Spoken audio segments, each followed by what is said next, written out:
We're going to start with the first prayer. We'll just do some prayers before we begin. So just follow along, just wah-wah, as they say, if you don't know, we'll do it in Tibetan. I'm going to do the long mandala. First page. And you could put your hands in a nice offering position like this if you don't know the traditional mudra, which is this. We'll show you later if you want to know that. Okay, but this is fine like this. Okay? Maybe your thumb's a little bit inside. I'll tell you later about that.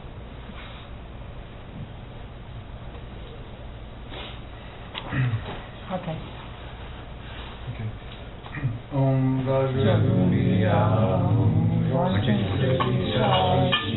Om Vajragumiya Chichakriko Yukiko Surori Yokoya Shalukaho Dozamodin Nubalanchu Jam Jamanyem Ludamba Nayadam Nayashin Yodendam Lomkoncho Draman Yindam Draman Yindida Rinpoche Vivo Asamri Shin Sujoyba Mamu Bailoto Koro Rinpoche Noru Rinpoche Sumo Rinpoche Lumpo Rinpoche Lampo Rinpoche Tacho Rinpoche Makon Rinpoche Terchen Poi Humba Yemo Ma Chenwo Ma Guru Ma Gama Metok Ma Dupu Ma Langsel Ma Trichab Ma Nima Dawa Rinpoche Du Chokle Nampa Gyoe Gyosen Usula Dandi Eldot Kusum Sopa Matam Sangwa Mepa Sang Shin Yidu Hongwa Dida Trin Sawa Dam Gyurpa Chepe Pelvin Lama Dampa Nam Dam Kepa Duyang Lama Lotsong Tu Wang Dorje Chang Shenko Latso Kordang Chepa Namla Shinkan Hua Giyo Tuje Joe Dandu Shesu So She Mekyang Daso Joa Maya Nam Kirta Danyam Pe Senchin Tam Shela Tu Sewa Chenpo Ne Jingi Latu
Sangye Shidam Soki Sotnama Jamshu Bharti Dakni Kyatsuchi Dati Jinsa Dushe Suramki Drola Venture Sangye Drupasho Sangye Shidam Soki Sotnama Jamshu Bardu Dak Mi Kyab Su Chi Taki Jin So Ki Pe Su Nam Ki Chola Panchir Sangye Tu Pa Sho Sangye Chu Dan So Ki Shok Nam Ba Chakshu Bardu Dak Mi Kyab Su Chi Taki Jin So Ki Pe Su Nam Ki Chola Panchir Sangye Tu Pa Sho.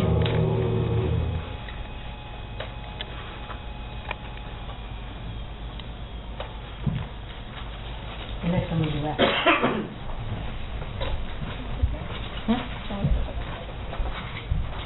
Is it on? Oh, you're all very lucky they didn't record that one. No. Didn't you say you want it all back? Oh, no, at the end. All right. Oh, sorry, this is. It takes a while. That's the long mandala. Usually we do just the short mandala, but it's a long weekend, and I think we'll do the long one once in a while, but normally we'll do the short one. Because you should learn it. It's very traditional. And it's very sweet. And normally you do it with a mandala. And one day we can really laugh. So.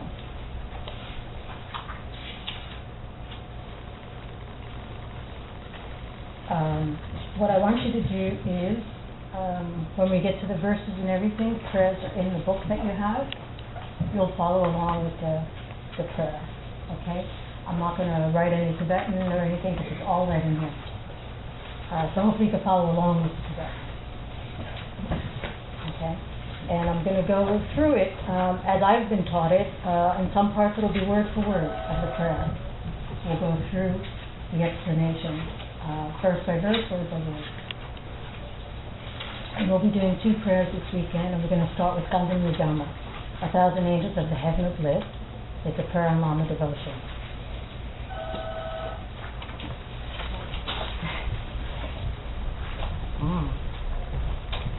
So this weekend, for those that are lucky enough to come to the whole weekend, we're going to experience it's like a retreat, okay? In the sense that, right, because you're going to be going home, you're going to be, having interaction with people. It's not going to be it's not a solitude, silent retreat, okay? But it's a retreat by contemplating one subject, okay? One of the holiest subjects that keeps us on the path. And this is the way that we can reach our goals quickly. And because it's the devotion to the one who guides you on your journey, and that's what it is all about this weekend. And although it'll be a short 3 days, because the retreat should be no less than 1 month long, or to start is good. 2 weeks is okay for preliminary.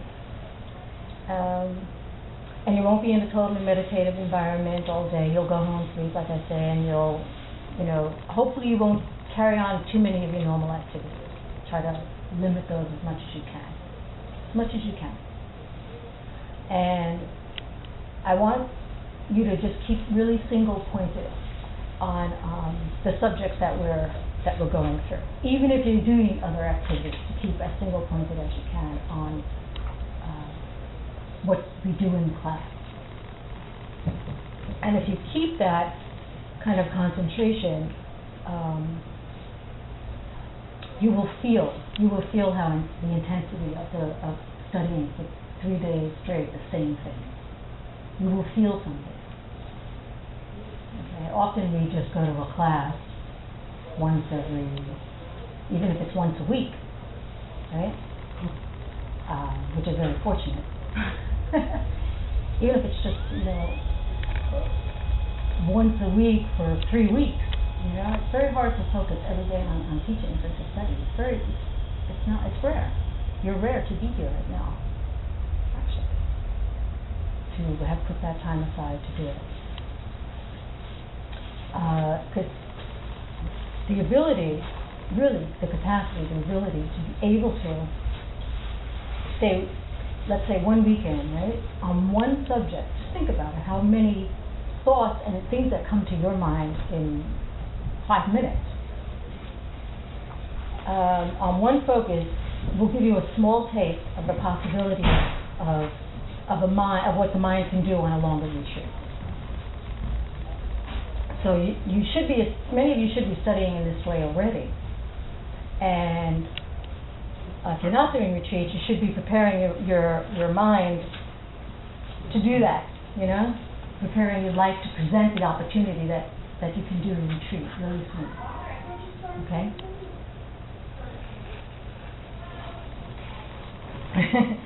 Focus, very difficult to have.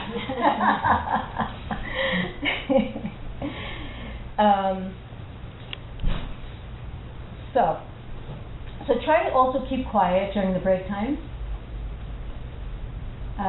as much as you can. Try to keep your interaction, again, minimal with others, and contemplate what you learned in class right away afterwards. Really, just contemplate, just think about it. Read over the prayer again, read over your notes. Do what you can.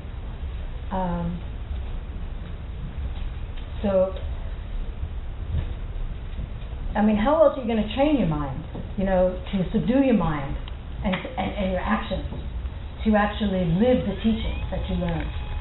When are you going to do it?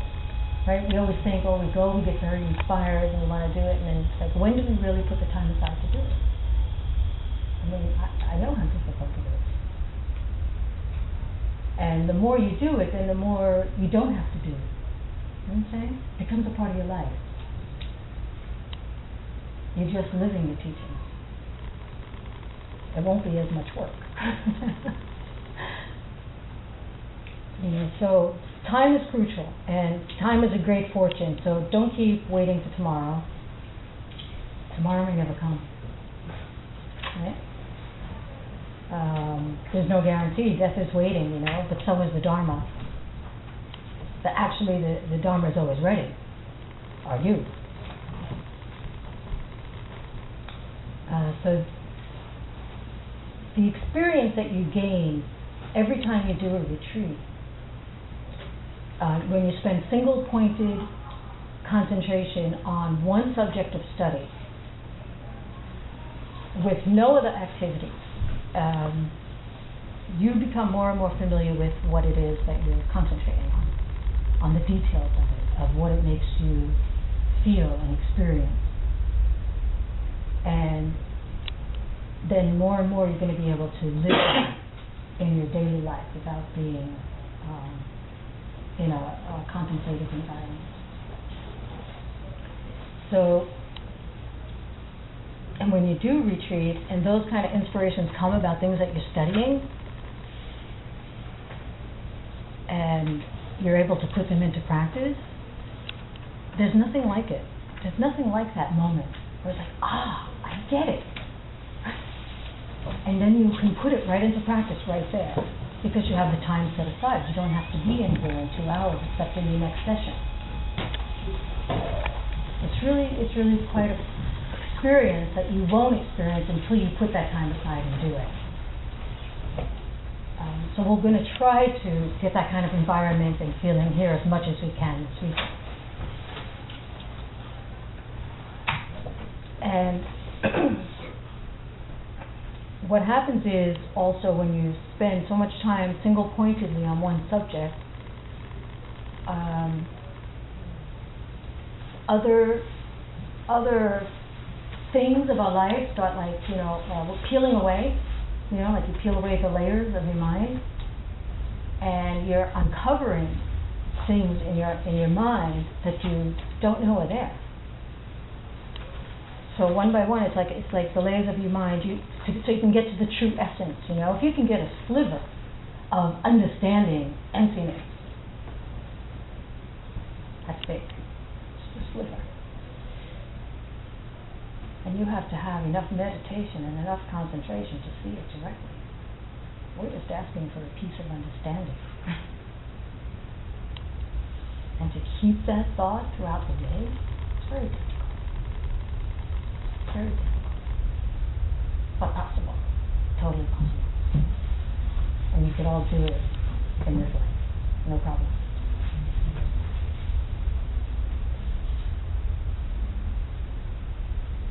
So just know that it's rare to have this experience in your life, to be able to give the time and to do this, and be happy about it. And I know it probably wasn't easy for a lot of people to put the time aside or so, but yeah. I feel like I'm going to talk a little bit.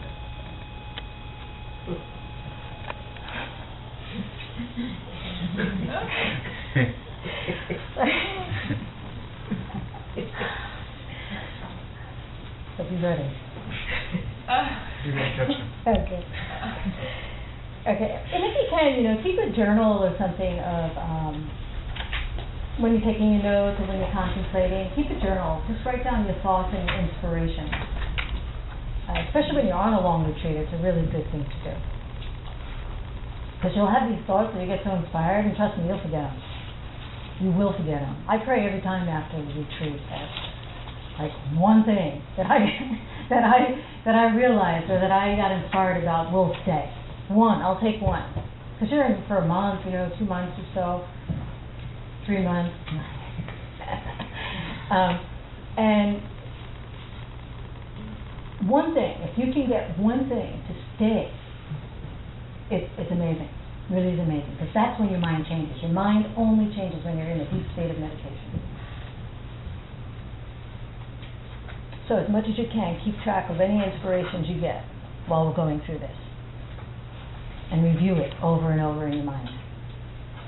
It will be really helpful. Because you'll forget next week.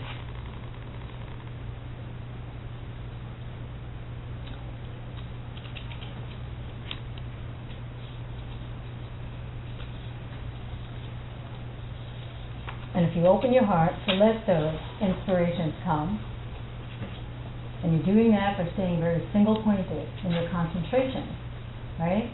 Because you're not thinking of a lot of things, you're keeping your thoughts right in your heart, then Lama Tsongkapa will come and guide us. He's here with us this weekend. And you'll understand why, hopefully, as we go through it. And we're going to let Lama Tsongkapa lead the way, and we're going to follow step by step these holy instructions. And this weekend, he will take us through the doors that he has that all those who have gone to us have gone through. And we are very fortunate to have them passed down purely, and passed down all the way till you reach enlightenment. You will use that. And I pray that each one of you here reach that goal quickly and lead others there right away. I pray you see all those angels in your life and you see the chance you have right now, right here, to make a difference. Because you have to do that. Once you hear the words, you have to help the others to do so also.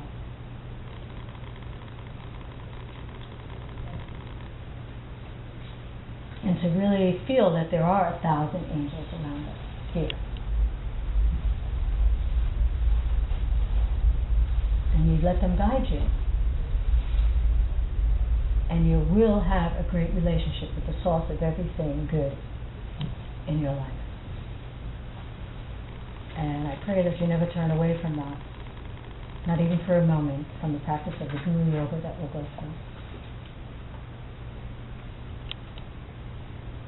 So trust the inspirations you get, because those are just seeds that are cracking open, right? Just a little bit. And you want to let them flourish. Why not? So, as we go through the text, listen very closely to the song that your Lama, plays in your heart.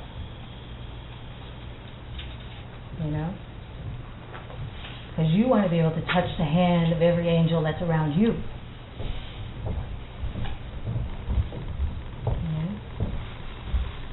So you could taste the love that they're giving you.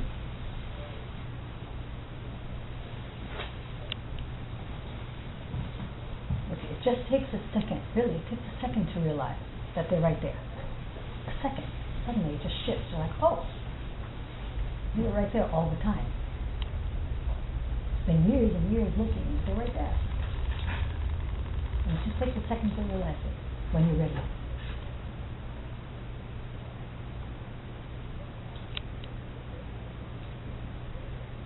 We're often resistant to the idea, I mean, that's why, to believe that such a holy being can manifest for you, just for you personally. Okay? We hold very tight to, believing that things are the way we think that we see them. Time and time again, we have many proofs that things are not the way that we see them. Just sit in a room with a friend of yours and you both disagree on what you see or what you heard. You know that. Every day, almost all day long we have that proof that things are not what they appear to us to be. Without going any deeper than that. So why are we saying that it has to appear, that this person in front of us appears human, but they are really an angel? Why not? They are enlightened. Why not? Think about it. Maybe you want to know why. That's the good part. Because if you know why, then you might want it more. And we'll go through that. Okay? But don't forget that as we go through this teaching, these teachings are speaking of your life. Okay, and your journey. The text was written just for you.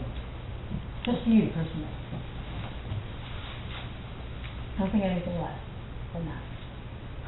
Okay? So, let's, we'll do a meditation, but before that I want you to have a good motivation. It's always good to check your motivation before you listen to a teaching. So what is your motivation, anyway, for studying, this teaching on the profound path of Guru Yoga? What motivation do you have? Like, is it only for seeking happiness in this life? That attitude actually is not too virtuous. Should you even have the virtuous motivation of seeking happiness of future life?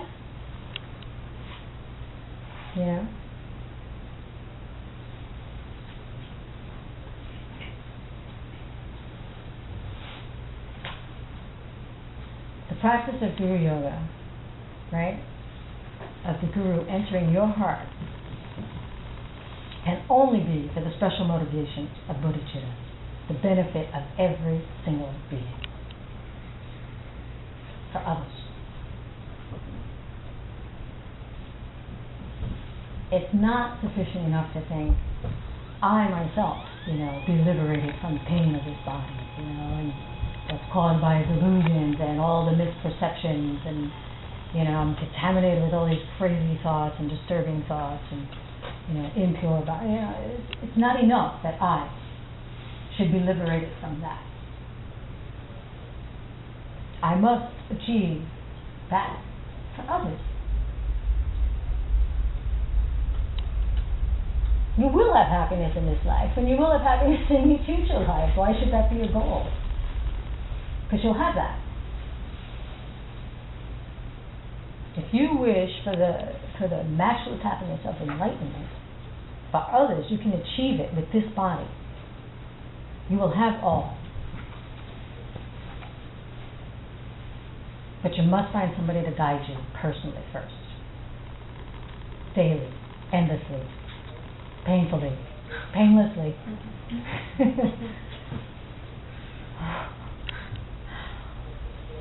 Because there's really no certainty that the causes that you have collected, even hear the Dharma now, or see a teacher now, there is no guarantee that you will have that again. No guarantee you'll have it tomorrow. It can fade away from this life very easily. And it's very difficult to get a human life again and again and again. Very difficult. So, life is very fragile. And you don't know when it's done. You know that. You all know that, right? You don't want to think about it. We're not trained to think about that all the time. But we all know. I was just talking to her, she died. We know it happens like that. I just saw her yesterday. We all know how quickly it happens. Many of us maybe have been that close to it.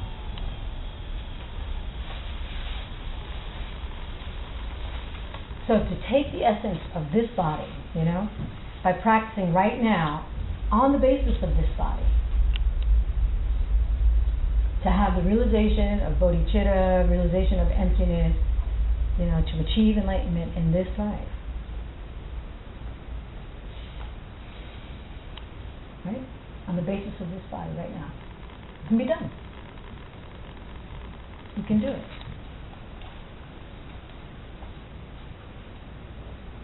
But it depends on the very root, direct devotion to your spiritual guide. We need guidance. If we could do it on our own, trust me, you're all very smart, right? We live in New York, most of us. We're very independent, we know how to get around, we know how to get things done. You would have been there if you could do it on your own, right? You could do a lot of stuff on your own. We all can, right? You would have been there. There's a reason. We need help. We need someone to guide us. And it's a beautiful lineage, that's pouring into us. Beautiful. Very lucky. So, have the bodhicitta as your motivation as you're listening. Do it for others. And let's meditate and invite our lama and loved ones here to be with us now.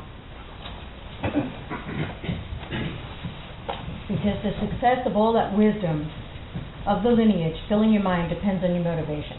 It really does depend on your motivation. And then you'll have success in reaching all the goals that you would like. And so, get in a comfortable position as much as you can.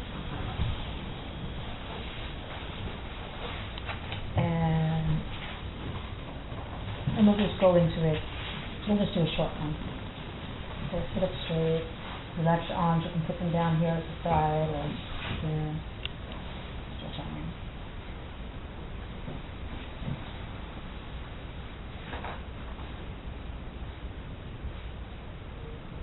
Just take a couple of breaths.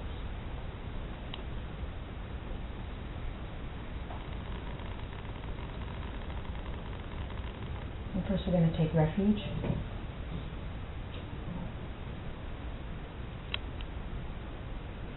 And take refuge in some specific aspect of the three jewels, Buddha, Dharma, Sangha, right? If you take refuge, for example, in the real Dharma jewel, you're going to go for protection in the realizations, right? The ideas in the minds of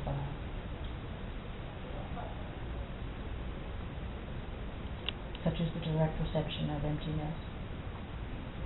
You take refuge in them. You go for protection in them.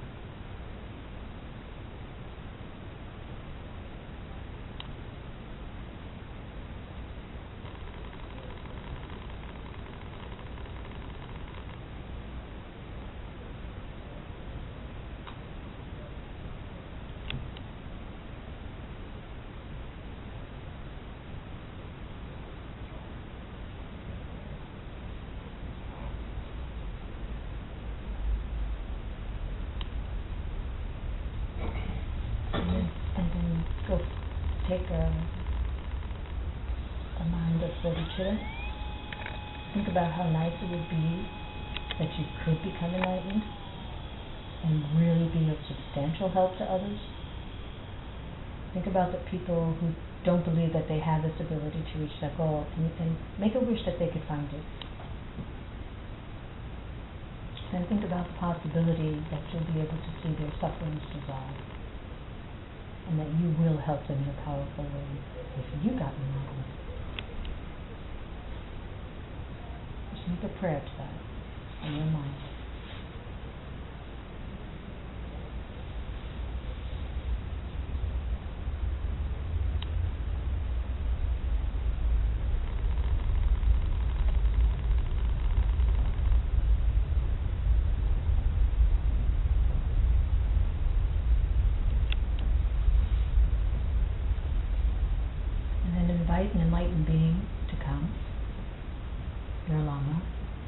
They sit in front of you to meditate with you.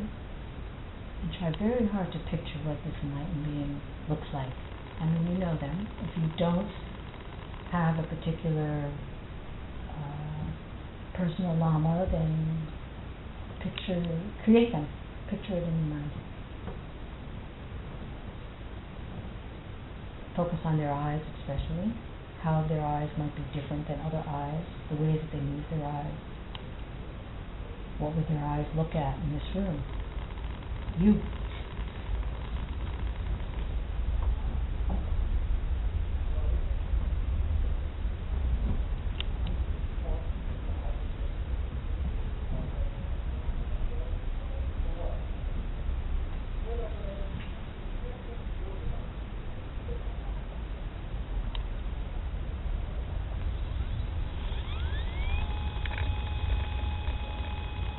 Bow down to that angel.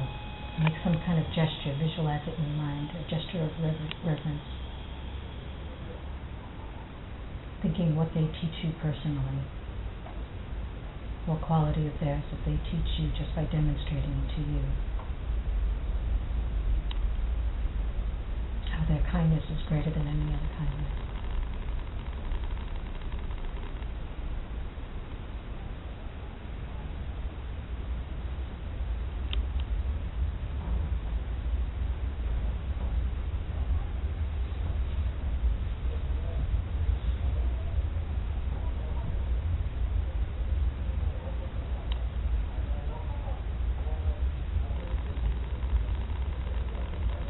Sweet offering to them.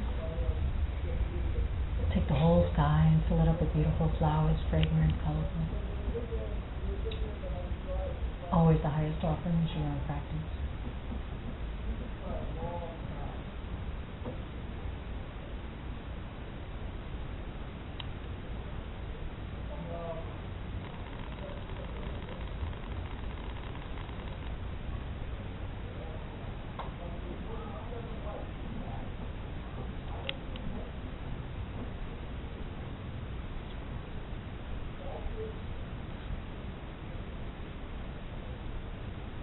And then think of, we're going to purify and we're going to rejoice. Think of a specific negative thought or unfriendly words you said to someone that might have hurt them today. And you play it back and you kind of just admit it and hope that you don't do something like that again.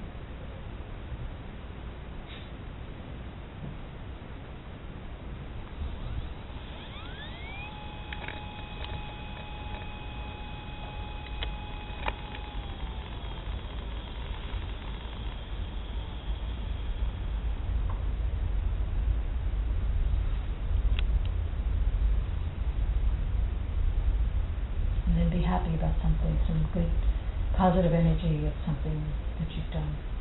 Be happy about something good you did today, some little thing you did to help somebody today.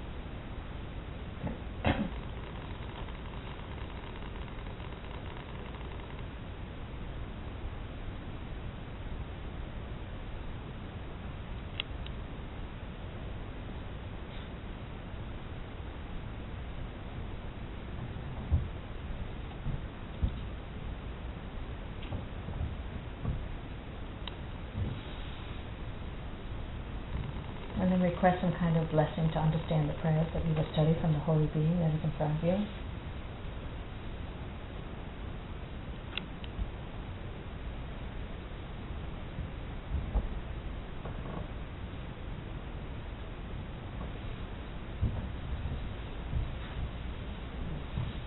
Pray that they always stay with you.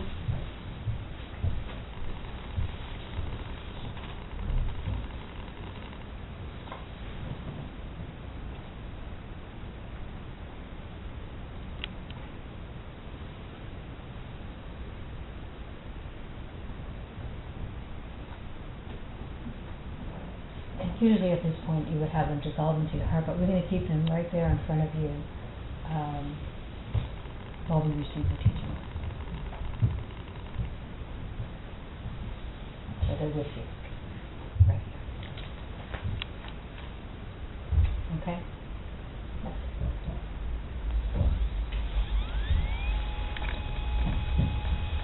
say it's inauspicious not to dissolve them into your heart at the end, but they're going to be here throughout the teaching. And if for some reason I forget to tell you to dissolve them at the end of the class, you do that, okay? When we do our dedication. Just in case I forget to tell you.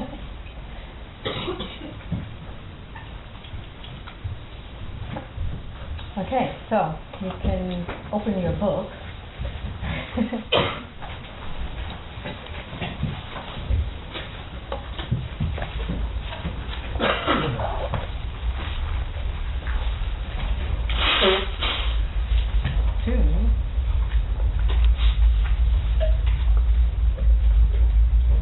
Actually, just the first page. The title. So, what's the first page? Does everybody have a book?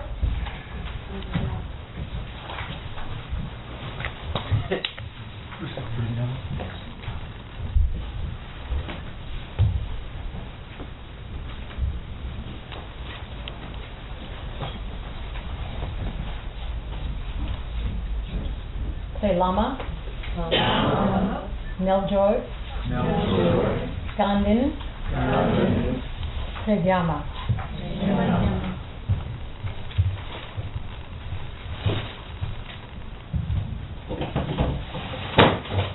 Okay, he's going to pass out books to those who don't have. Take them all out and discuss them. Sorry, we haven't gotten them.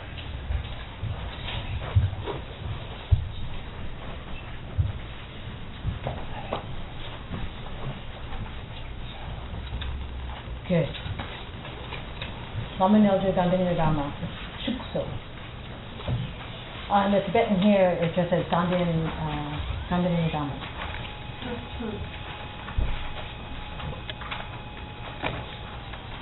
Lama. Literally means lama. No. That's Tibetan. Guru, Sanskrit. Right? Teacher, English. Right?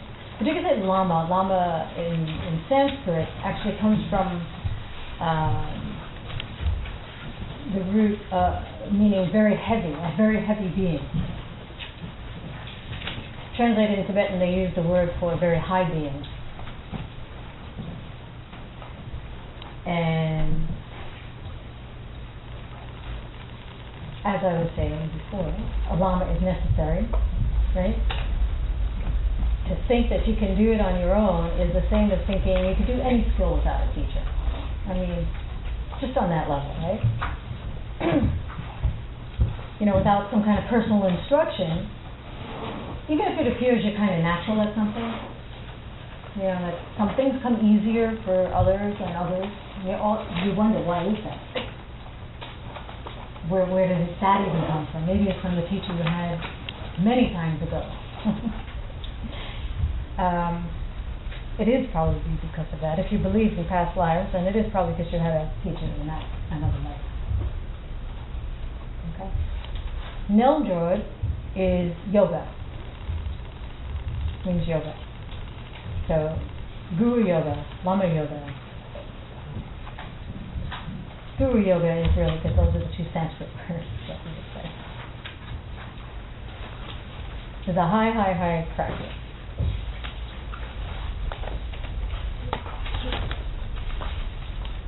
Guru Yoga is the ultimate yoga. It's a practice to honor your Lama and ask your Lama to turn you into them. And we will go into that this week. Okay? Gandin is a Buddha paradise. Okay? You could think of it as and we'll also go into this in more detail here in the text. But you could think of it as a staging ground for Buddhas, you know, who come to this world. That's the heaven, you know, when you see 1,000 names in the Heaven of Bliss, Gandhi. Buddha Shakyamuni, 2,500 years ago, when we think of Buddha, we usually think of Buddha Shakyamuni. Okay? Appointed Maitreya to take care of Gandin or Tushita. You might hear it. While he was gone. right? So Maitreya, the next Buddha that will come here for all to see, is like holding that place in that heaven, that paradise.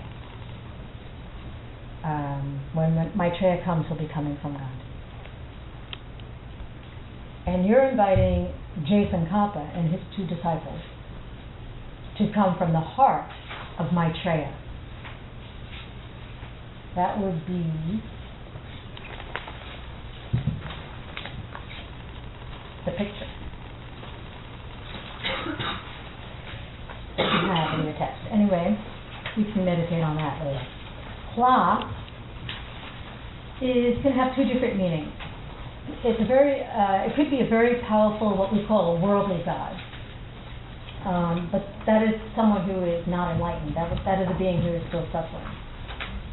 You can get born there if you do certain kinds of like very spaced out kind of meditation over and over and over again. You can do that for quite some time until it fades and then it fades. But Hua can also be an enlightened being. Okay? That's 2 different totally meanings, just so you know. And we're referring it to as an enlightened being. And we're using the word angel often to describe that in English. Many don't like the word angel because, in a way, I mean, in English, it stirs up, you know, the wings and you know. Also, angels are sometimes those beings that didn't quite make it into heaven yet. I don't know, my mom always tells me about that. They're you know, they're in this kind of place where they have to do some deed before they get to heaven, or I don't know. But we have all sorts of kind of connotations that come up for us in the English language when we use the word angel.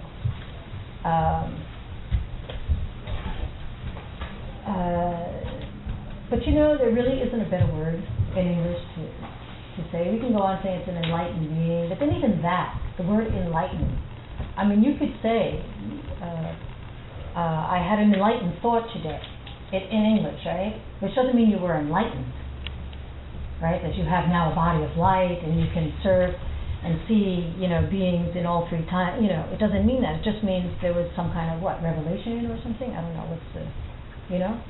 So even enlightenment sometimes to us isn't very clear in English, you know, to use that. So,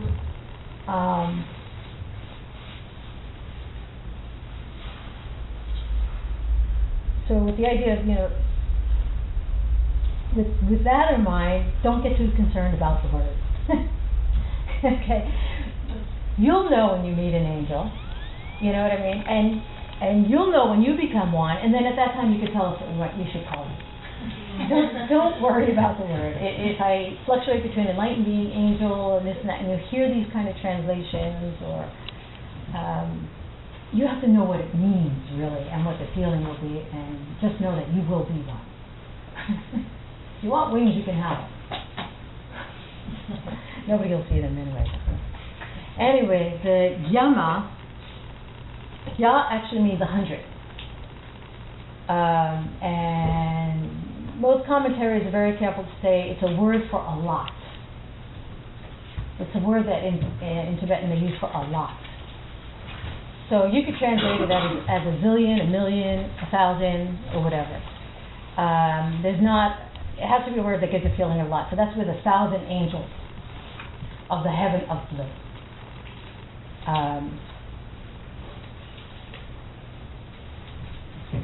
Gandhan is the Heaven of Bliss. Just in case you can bypass that part. Okay, and the ma at the end is a feminine ending in Tibetan that's used usually in a title of a book, and often it's the first line of a text, and then they throw the ma on there to indicate that it's the title of the book, and also that it indicates it's a text about wisdom. It's a female ending, female wisdom. So Gandhan Nyaljo, Gandhan Nyagama, Gandhan Nyagama. I'm going to go over the general flow of the text. The first major element of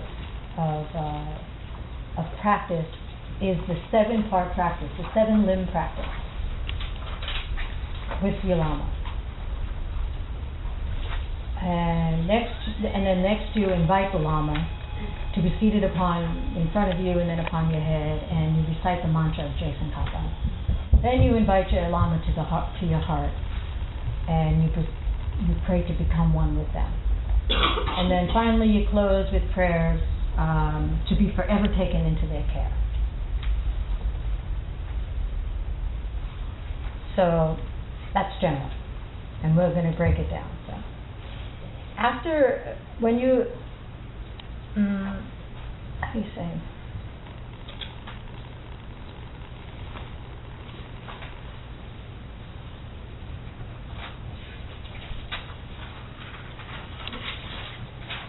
Guru Yoga practice is about the inseparability, right, of your own root guru and Lama Tsongkapa, right? That is the root of all your happiness from this life up until enlightenment.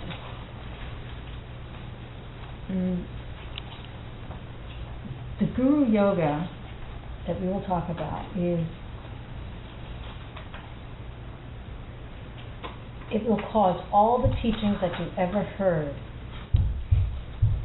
that you ever listened to, that you ever reflect on, that you ever meditate on, to go straight to that point in your heart, in your mind, that will benefit every single being. It goes straight to that point. It's very direct. And no moment is wasted.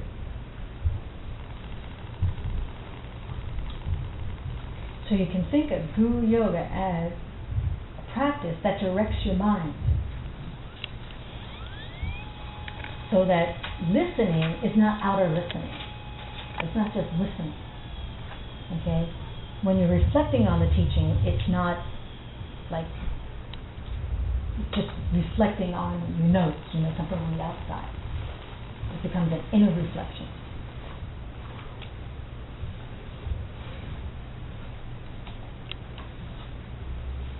And it all depends on how strong the Guru Yoga is in your mind. In your mind. Because it's not self-existent, right? So it depends on how it is in your mind.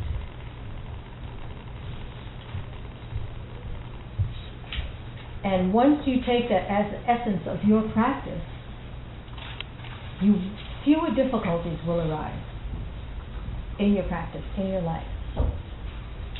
Although it may not be so easy to follow all that your teacher will tell you to do.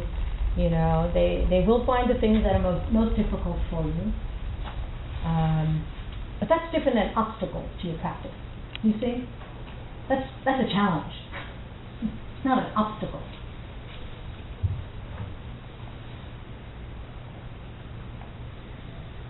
So if you do not break the view of seeing your Lama as a Buddha, you will not create new causes of problems.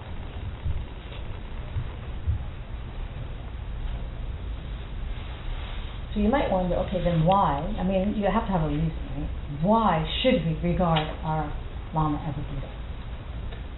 And being in essence a Buddha.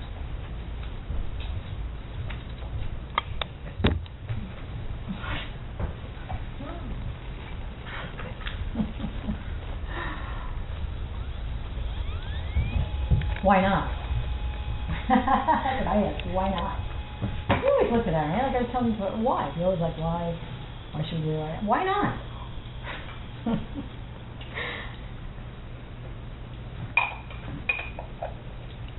We need to gain and collect. So.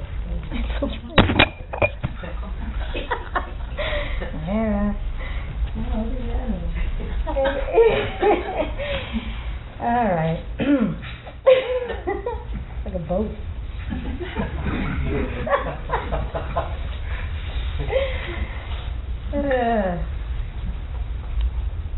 Yeah. Go ahead.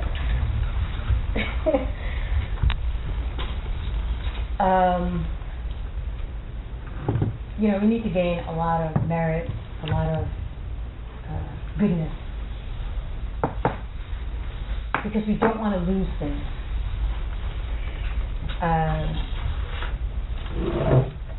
We can't afford to lose anything. We need to gain a lot. You might want to purify it, okay? But when you purify it properly, you're actually collecting virtue. You're not losing something, trust me. You just get rid of those things, you get rid of them.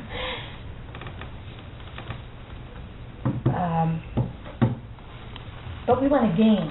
So the Guru Yoga is going to help us to gain things in the way that we need to.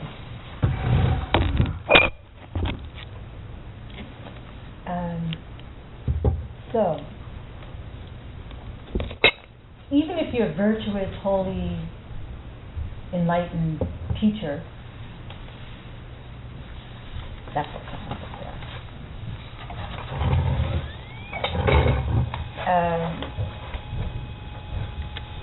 Seems to be impatient with you, or seems to be telling you something you don't want to hear.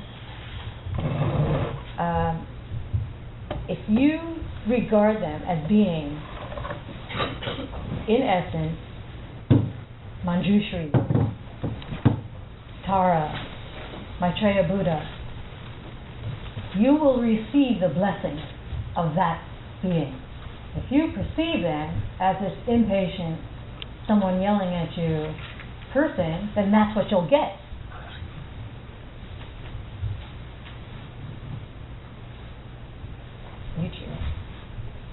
If you regard them even as an ordinary bodhisattva, which is pretty good, right? Bodhisattva, pretty good level to be. Even if they're an ordinary bodhisattva, that's the kind of blessing you will receive, is that. It's an important point to realize.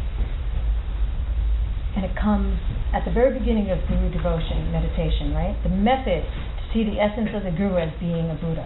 It's the first step. The first step, and it's big. The first step in the long run.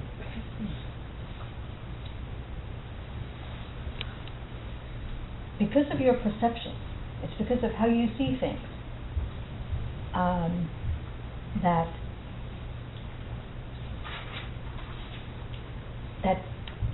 put the imprint in your mind. So if you're seeing an incredibly enlightened being in front of you, that's an incredible seed that you're putting in your mind, imprint.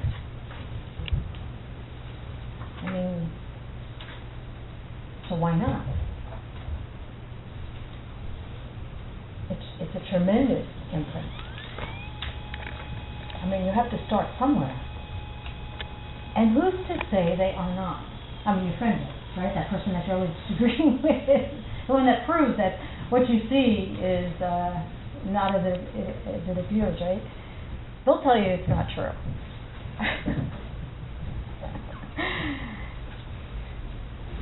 You have so much to gain, and you have absolutely nothing to lose. Taking refuge, going to for protection, to receive blessings from the Guru, after having established in your mind that they are enlightened,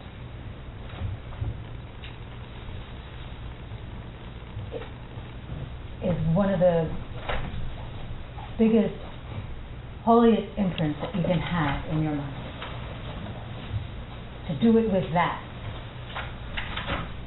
in your mind clearly, with no doubt. Once in a while, you'll have doubt.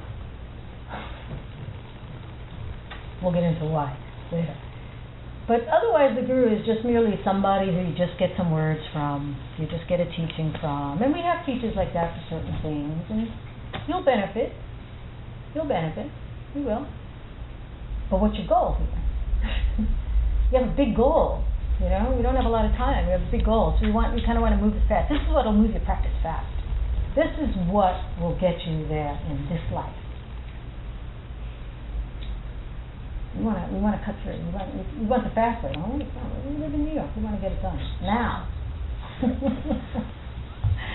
What's the fastest way downtown? Let's go, right?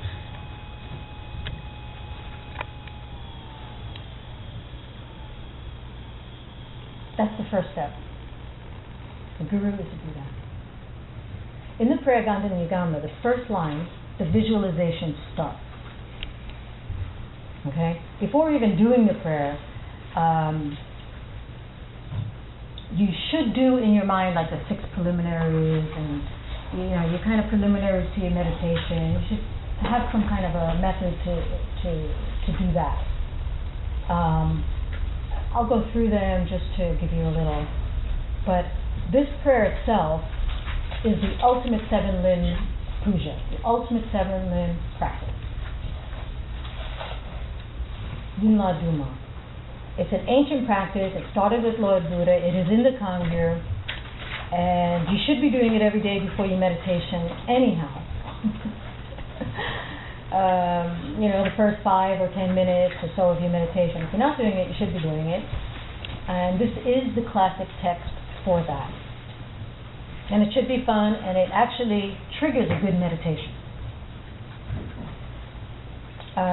But then the 6 ingredients come first, which, that's when you sit down and you do your breath meditation, you're counting your breaths, a typical warm-up. Remember, the whole breath thing is not the goal. We're not going to spend too much time trying to focus on your breath and not think about anything else. It's just for calming your mind down and just kind of getting into the space that you are there to meditate. There's a point in the higher teachings where maybe the breath comes into play again, where it's important for different reasons. And so,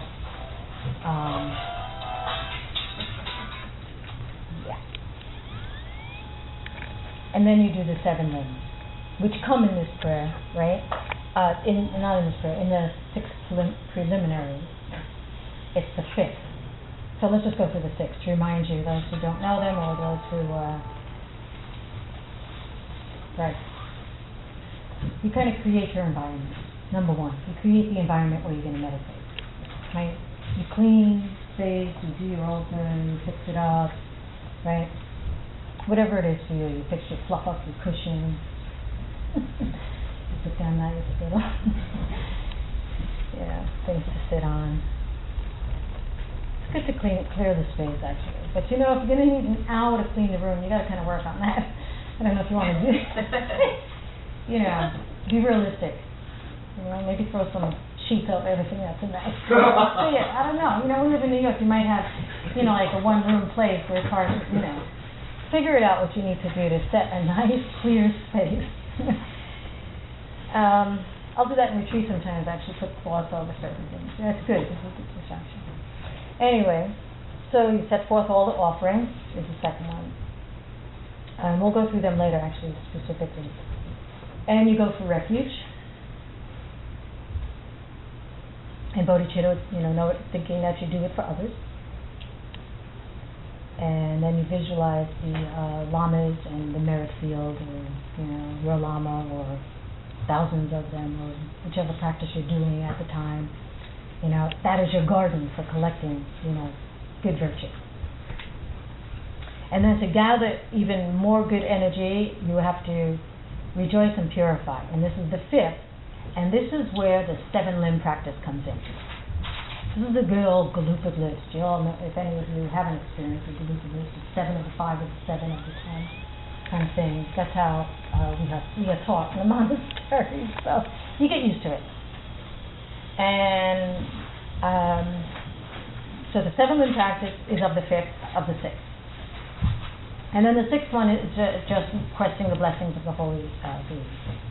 So, the 7 ingredients, the 7-limb practice, the 7-part practice, however you might hear it. Okay? Yunla Duma.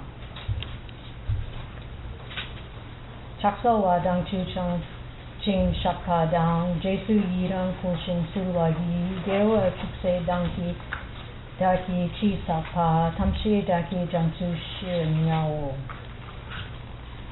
And so I have accumulated some small amount of virtues. From these deeds, the bowing, the offerings, the confession, rejoicing, urging, and begging, I dedicate all of them to enlightenment. You don't have that in your book. on the results line, really. You don't have that.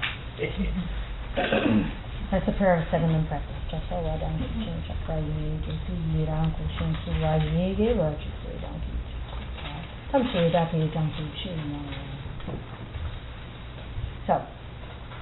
it's extremely important to accumulate merit and to purify yourself of obstacles. The 7 limb practice is the essential kind of exercise for accomplishing this.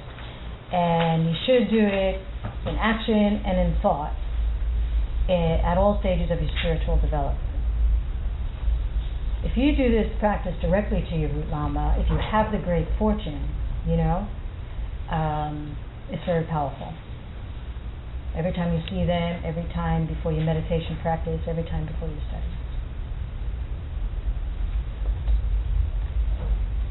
And always remember, when you are doing it in your meditation, there's an entire merit field of gurus.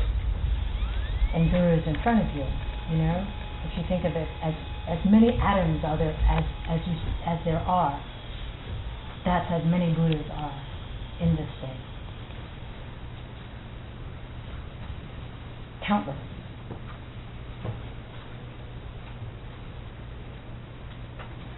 And your holy guru is all of them.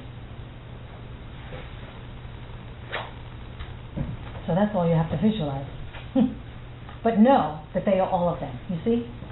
That's why it's a good practice to actually try to visualize like all these wonderful enlightened beings in front of you. Sometimes it's really good to do that, but then you need to know that your guru is all of them. Because really, when you're focusing and you're meditating to get it clearly, you're only going to be able to do one. Be you. But it's good to try, and it's good. I was going to bring in Tunjin and had a beautiful narrative. Another time. Because detail is important. And it's easier to do with one. Detail is important. It helps to train the mind. There's a purpose for it. It's not just to be like, obsessed and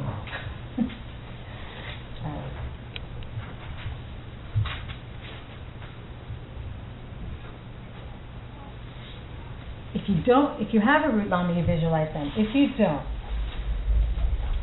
you have to manifest one mentally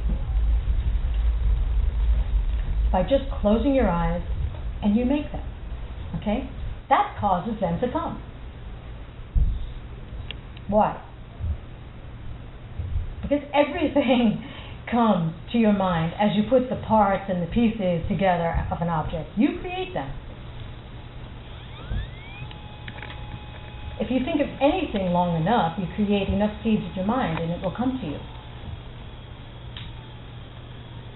So you can start now by making your perfect root lama, your heart lama.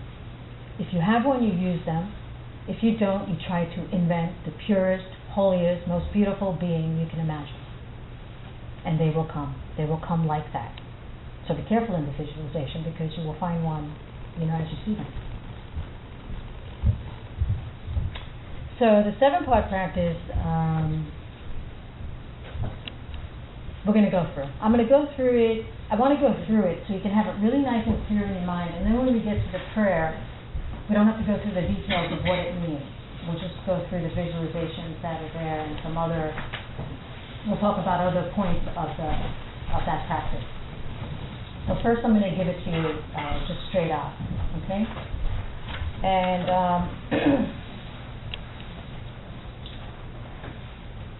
think about, as you're doing them, you're doing them with this holy being that is right in front of you. Just, they're right there with you, okay? The first one is a prostration, bowing down. You bow down to your lama. And at the same time you're bowing down to your lama, you have to remember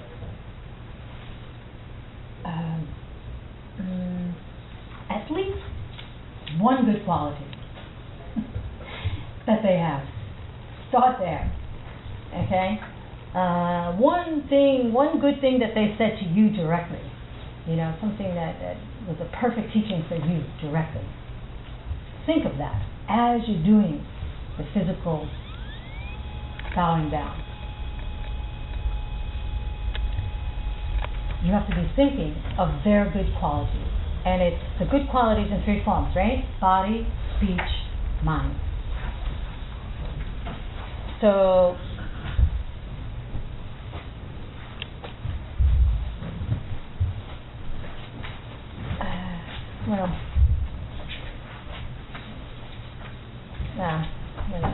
okay. So you're prostrating to the Buddha, Dharma, Sangha, right? The three jewels. You're taking refuge in generating love for all beings, right? That's all in here. And your lama is that, okay? The Buddha, you know, the one who has achieved all realizations, right? The one who is the realization of emptiness. It's the emptiness of the enlightened mind, right? The emptiness of your mind.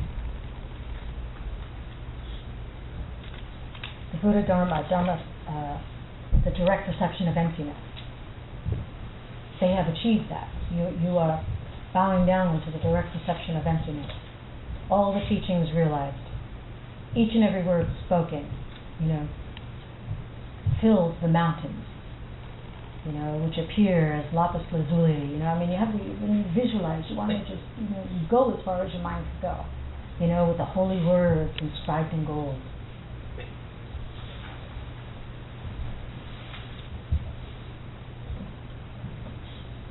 From their throat to your throat, the speech. Sangha, those who have seen emptiness directly.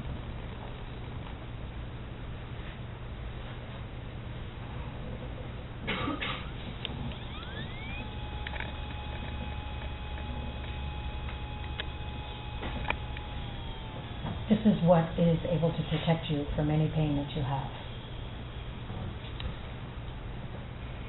Any kind of suffering.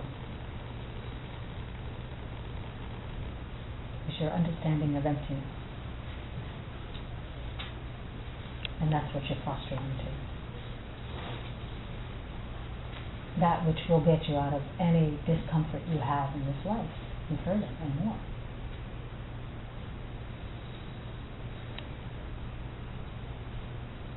That has the power to protect you.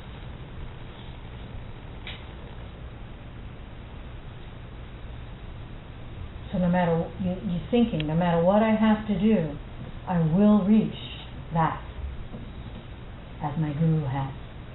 I will do it. For the sake of every living being, I will do it. I will reach it now. I will do it today, immediately, quickly. Help me do that now. I'm going to do this meditation to get there,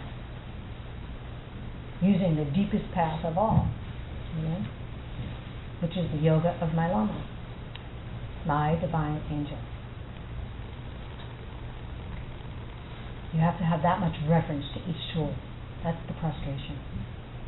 Okay? You're taking refuge in emptiness as you prostrate in this way. You know, and then, you know, and I'm going to go through it just a little bit for those, because there are some new people here, and you're wondering, okay, now how am I going to think of that when I can't even get down to the ground? And it hurts, and it's hard to get back up, because it's, you know, creaking here and there, and, you know, how am I going to think of all this, like all the good qualities? And you get used to it. It actually helps you to take the pain away. Okay, now I want to go over the traditional way that in the Tibetan monasteries that we prostrate. And, you know, I'm just going to give it to you. You do what you want with it. Okay? You put your palms together like this, and the thumbs are actually inside. Okay? You could think of it as it forms like a jewel shape. Also, it's because then there is something inside, not nothing. You know what I mean? That's also this. When you're offering hands, if your thumbs are a little bit in here, then your hands are not empty. Okay. All right. So you touch, the first one is, there's 3 jewels, right? Well, there's body, speech, and mind, but also 3 jewels in one setting. Well, I went to that, right? The Dharma is the throat. Did I say that? Right? Sangha, the body, the Buddha mind. Anyway. You actually, the first one is above your head, which is, if you think about it, and you could try it. You should try it. It's a good time to stretch anyway, probably. You need a little. That is the, they call it the crown protrusion, the bump. You know, when you get enlightened, there's like 32 marks of a Buddha, and you won't see them until you have enough virtue to see the holy being has it. That's what that is. You're planting the seed for you to become enlightened. So usually you just see people, they just throw their hand, that's that one, the first one. Then it's the body, which is the forehead. Okay? So that's like midway between the eyebrows. That causes you to achieve a Buddha's, one of the marks is the treasure, the hair, and blah, blah, blah, a lot of the stuff of that thing, a little curl that goes there. Okay, body. And then you touch your throat, okay, which is the speech. And there's the Buddha's 60 qualities of speech. And then your heart, which is to achieve a Buddhist mind.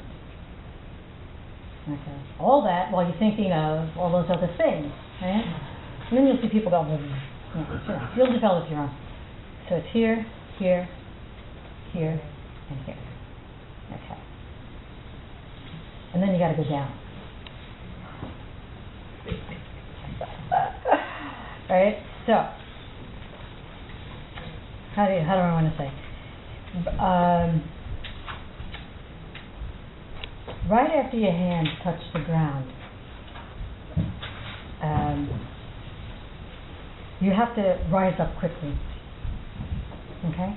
You have to think, you rise up like a spring rapidly, like they say, like a fox. Because it's in an auspicious, it's auspicious, it's like saying, it's help to bring, you know, a speedy escape, you know, help me from getting out of samsara quickly. Okay? Because if you're down for too long, you know, it's like, you know, so you spring up quickly. Come, sit anywhere.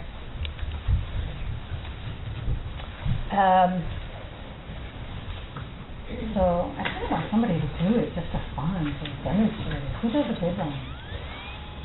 You? I don't know. You seem funky over there.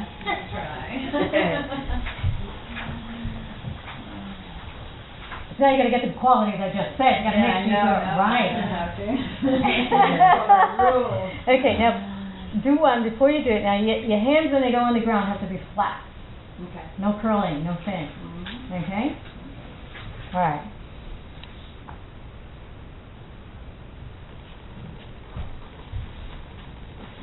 See that spring up? You got to jump up quick. Don't stay down there.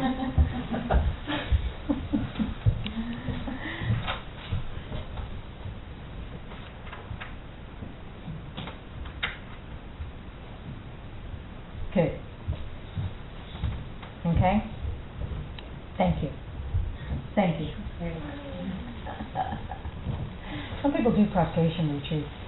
What do they do? 100,000. And those are full ones. Do you know the full one? Okay. Next time. You know it? The full one? Yeah. They get these boards and it's like surfing, right? Thank you.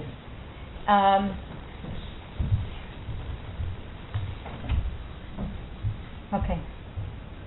So also when you touch your head to the ground, avoid any tendency to kind of like lie there. You don't want to, you know, if you're resting there, then it's like, okay, I'm resting. And then they say, actually, there's all these, it's like a little office back there. Yeah, we need a computer. It'll be all full.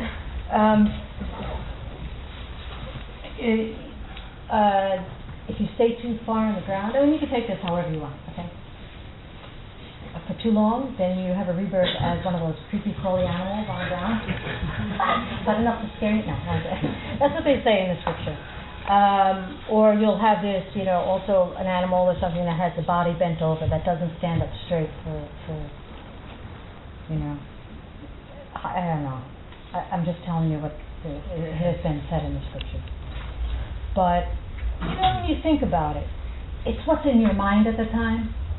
And if you have the proper motivation in your mind, you're going to do it beautiful. You're going to do it perfectly. It'll just come out that way. It will. If you have all that reverence in your mind when you're approaching your guru, you will act right. You will know. You'll have these certain feelings that will come up. You'll be nervous, or you'll be happy. Things will, if you have the proper motivation, that's what's important. But it's good to get taught the actual, mudras and it's good to know them also. You should know them. There's a reason for them. There's certain points. There's certain things that are being triggered in your body. There's certain points that need to open. There's a reason. Okay. And there's also the benefits that you get from prostrations, once you become enlightened, and also even in the next rebirth, you get a beautiful body and, a beautiful voice, because you're giving reverence to the voice, right? To the words. You'll have a beautiful sounding voice, and so on and so forth. The next limb is offerings. And I'm going to go through this, how do you say?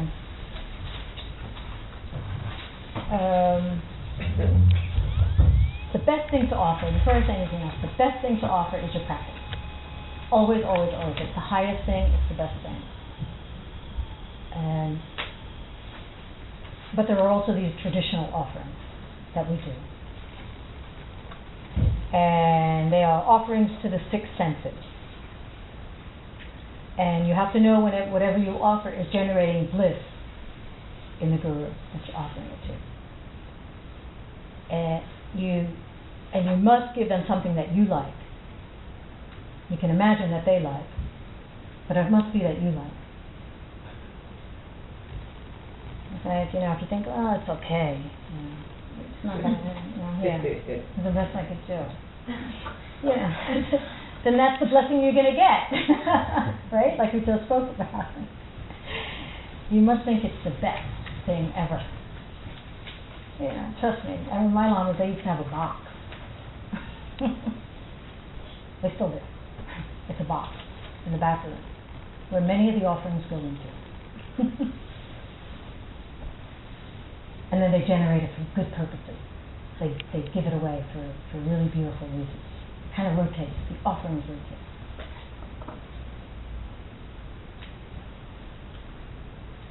For the benefit of others, right? Because they don't need anything. They're enlightened. So it's for you. So make it beautiful from your side.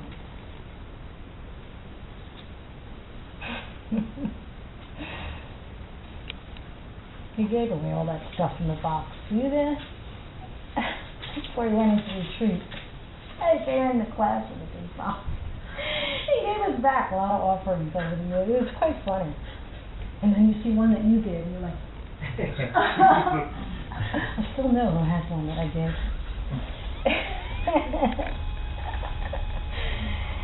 And then it means so much to them. It's something their lama gave them. I'm sure you still have it. I still have something. So it works. Doesn't matter. Love it. Spend days looking for it. Spend years looking for it. You're at the flower place. I mean, I stand there sometimes. I'm like, okay, which flower? They're all beautiful, right? But you stand there and it's like, oh, no, but I want that one. No, you put it back. No, this one. This one's prettier. This one. That's okay. It's okay.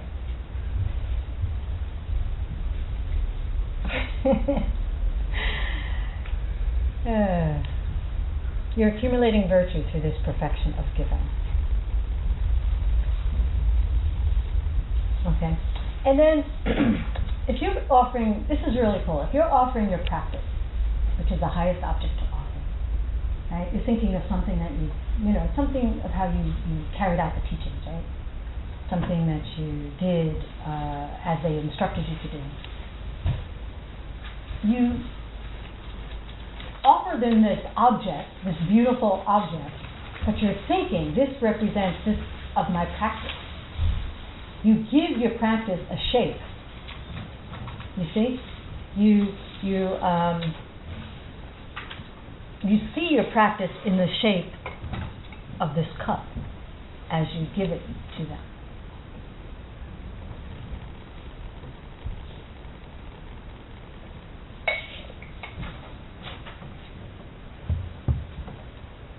You might see sometimes offering of the white scarf, it's kind of, that's what that usually represents, because it's good to have some kind of an object. It can represent anything that your mind represents. It's not just this white thing. Don't think that. The next one is confession. The third limb is confession. And here you can do the 4 powers. We'll get into them actually later down when it comes up in the text. But unfortunately, when we're doing our meditation preliminaries, sometimes this is where we get lost. 2 reasons. We tend to spend like 10 minutes off the object because we're trying to think of that thing that we did that wasn't so good. And you know what? Nobody really wants to admit that first thing that they did that wasn't so good. You go to the second thing, or this, and suddenly you're 10 minutes, you're off, you're thinking about lunch. Or I gotta go, or can't I just get through this? Can I just, This is the part where we tend to get a little distracted in our preliminaries. Or you just say the same thing over and over, which is probably true anyway. You do the same thing. But the mind doesn't want to admit it. We don't want to admit that I can cause every single thing in my life and all the negative things too. It's pretty scary. Pretty scary, right? That I caused the war, that I'm not even feeling very much a part of it. But I caused these big, huge sufferings in the world. It's big. It's big to carry that, to think that. So we don't want to admit the biggest thing. We don't. So this is where you start getting really distracted in your meditation. So you just want to make it clear. Just go for it. Come on, you know the worst thing you did today. You know it. You know it. Just go for it. Be done with it. Get rid of it. Don't waste too much time trying to figure out, well, is that the worst? It's going to pop in your head right away. I'm sure it did for any of you here when I said that. Something popped in your head before the other thing. You just might want to check, is that the biggest thing or not? And, just watch out. Your mind will get distracted here. Okay? So you want to clean out the vessel. You want to clean out so you don't lose anything that you're going to collect. And that's what we bother to purify. So can you continue to do negative deeds and things like that and just think by confessing and purifying that then it's okay? Well, if I just purify, if I just, confess, I'm cool.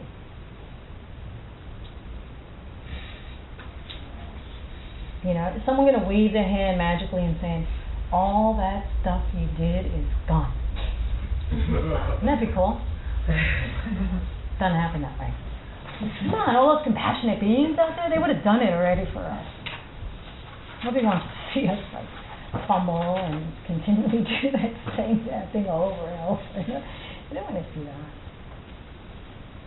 But is there any power to even confessing to your lama? Now your lama's in front of you, right? You're doing the 7-limb practice to the lama in front of you. Is there any power in that? Well, you're in meditation, so maybe, yeah. I mean, once you really feel that they're with you all the time, you might get that. But if you actually do it in person, sometimes. Because then when you do that thing again, you say, oh God, either I got to tell them again that I did it, or you can remember when you told them. It could stir up a little bit of embarrassment. It could be helpful. It could. That's up to you, really. It could be. Just like when you tell anybody, like a friend or something, you finally open up and you say something.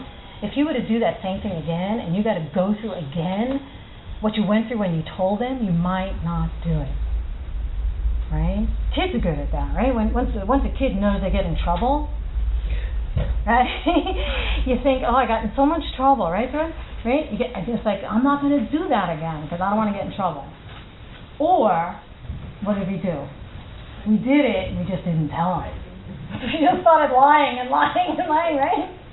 Until you got older and you realized that, not telling something is also a lie. That takes a while. That takes a while to learn.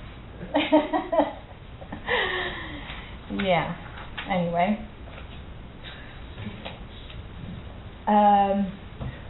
If you don't purify, think of it this way. If you don't purify, it doubles the strength. What you did, the negative deed that you did, the negative thing you said, increases. It grows, right? It's karma. If you understand karma, the seeds grow, the imprints grow, they get bigger and bigger and bigger. So you want to purify. You want to lessen that strength. Just for that, just to do that. And we'll go through the 4 powers of how a good way to really do it. It's not just confessing, it's certain.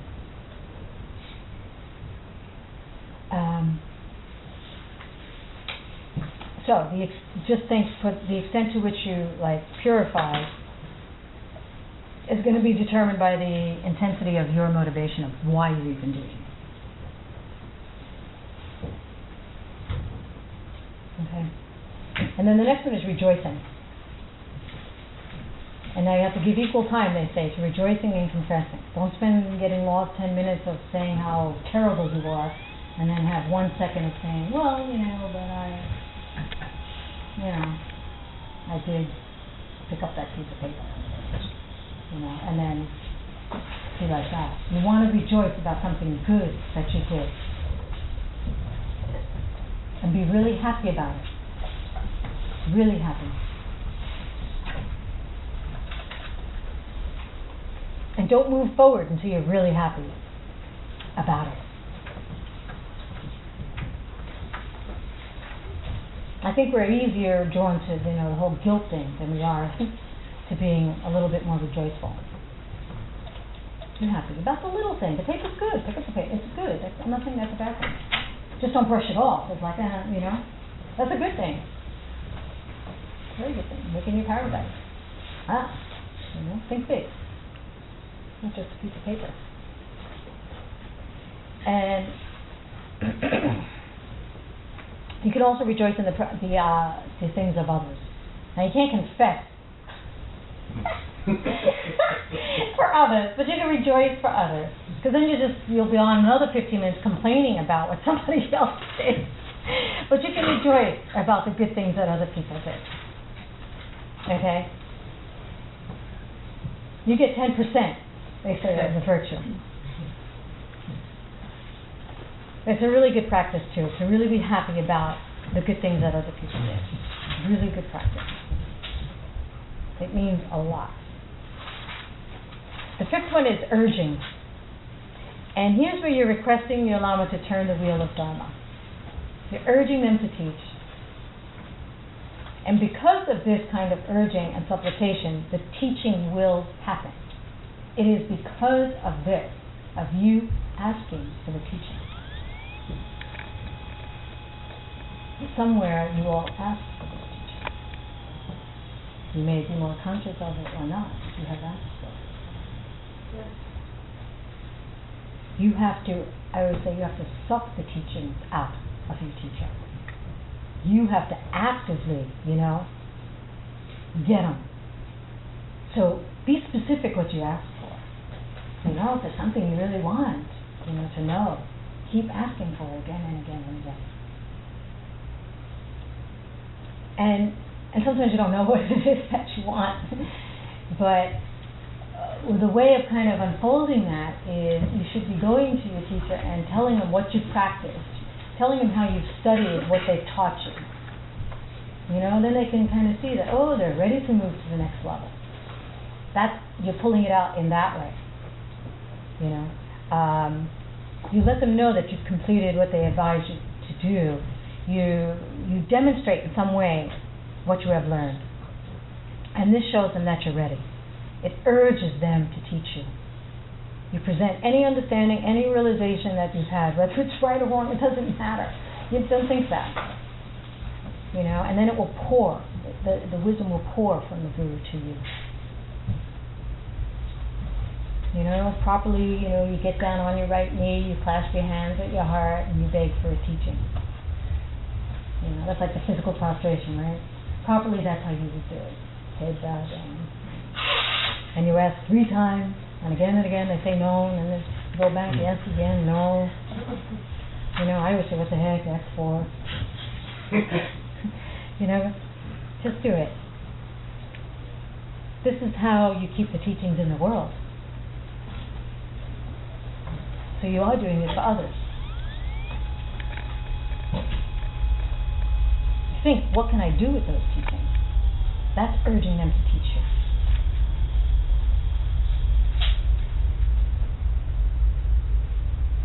You have to be also thinking, what can I do with these?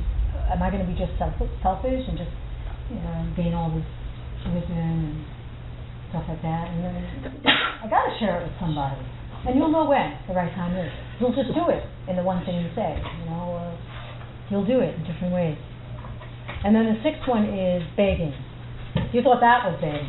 That was just urging the teaching. Now you got to beg. Yeah, what can I say? This is where you're begging them to stay in your life. Okay? You're asking them to stay. You're asking the teachings to stay in the world.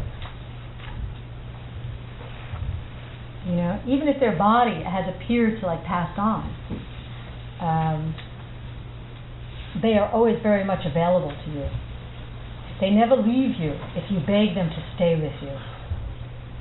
They have vowed to take you all the way to enlightenment. But you need to keep begging them to stay so you can see them there with you. Ask them to emanate in your world. How are you going to help them to stay? By following their instructions. So here's where you can also ask for a blessing.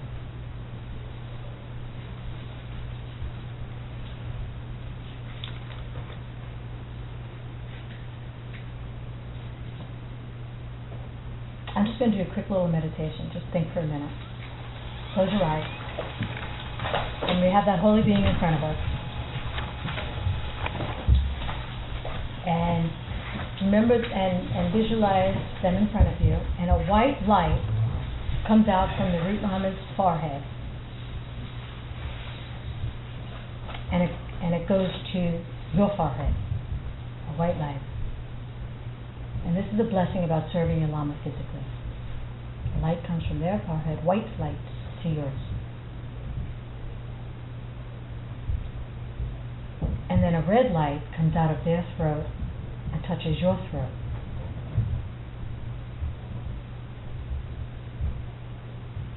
And the blessing to serve your lama in your speech.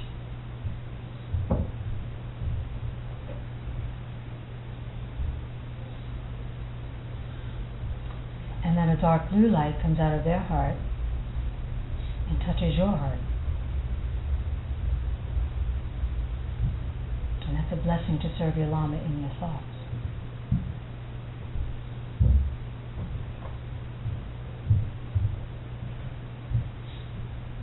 And then a yellow light comes out of the navel area and coming into your navel area. And that's a blessing to see your lama as an angel.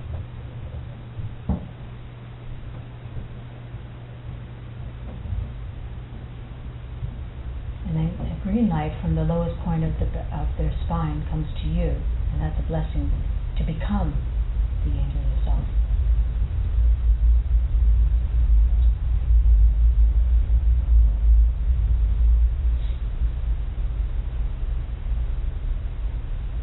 Okay. And you can go over that in your mind. you're connected with your lama by those lights that I go through. So feel the connection from them directly to you personally.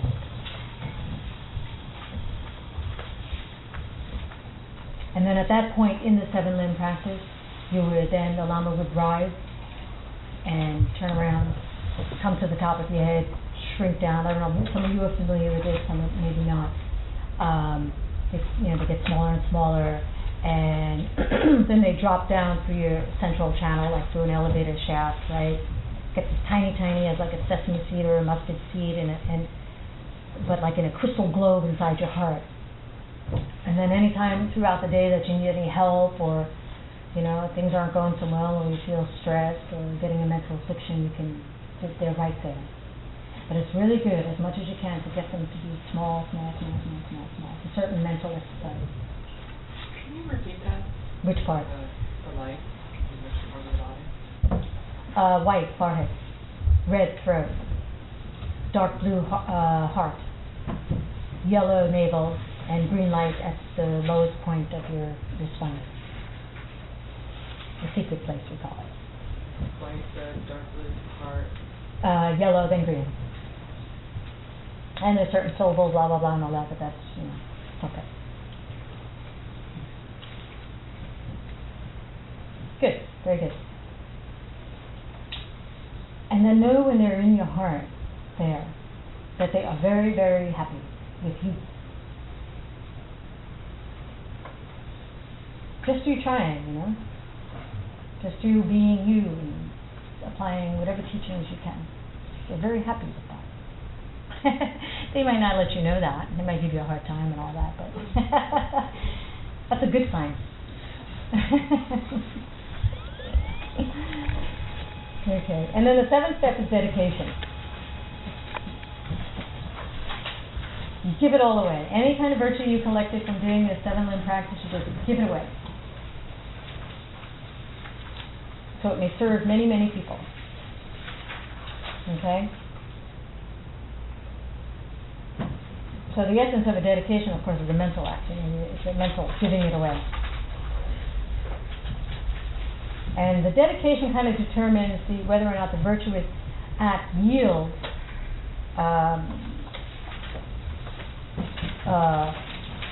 a huge result or a very small result.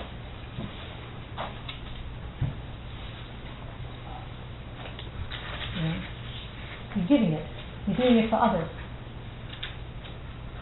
You'll only get more back in return.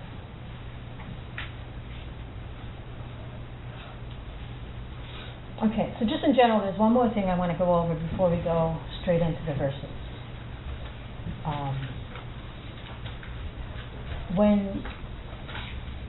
It's something that you should keep in the forefront of your mind as we go through the text. You have the 7-limb practice and then this. When you're thinking of your root lama, or if you're looking for a root lama, are you thinking that they are enlightened really? And we just went through that, right? Or are you just thinking that they're some high practitioner of some sort? Are you thinking they're just experienced in studies or in life, or in, they have the highest of realizations? Do you really think that they're enlightened? The question is, are they, from their own side, enlightened or a human being? Which one are they?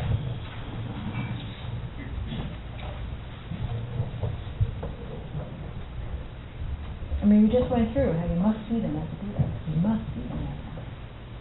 Are they that? So, it's not true that they are an angel already. They are not. It is not true that they are a human necessarily. They are not. They're just empty. They're neutral, you can say, right? They will be enlightened if you keep up your ethical way of living and your view And they won't be if you don't.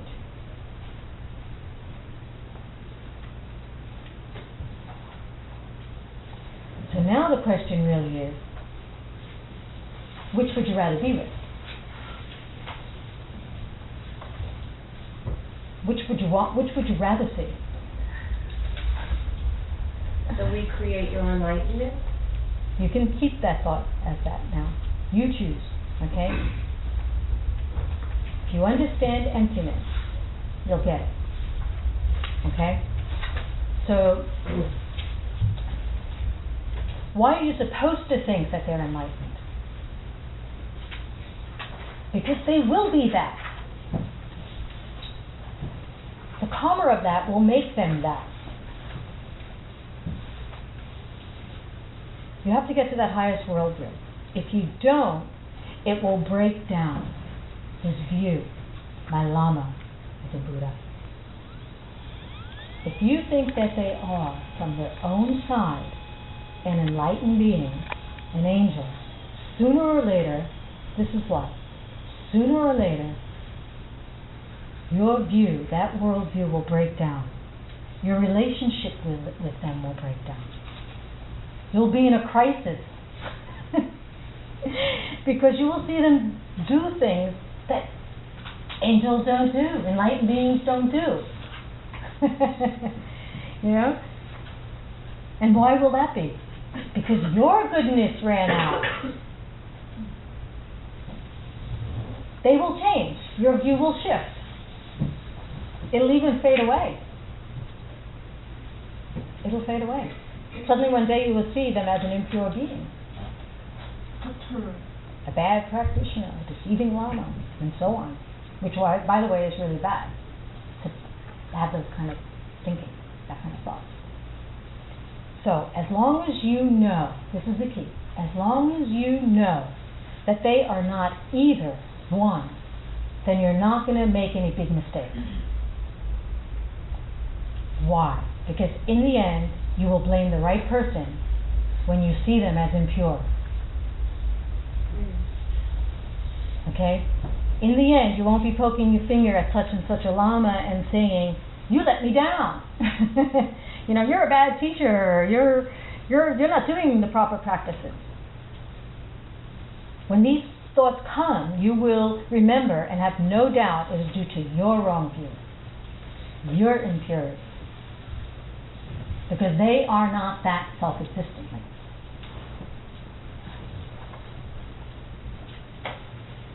Okay?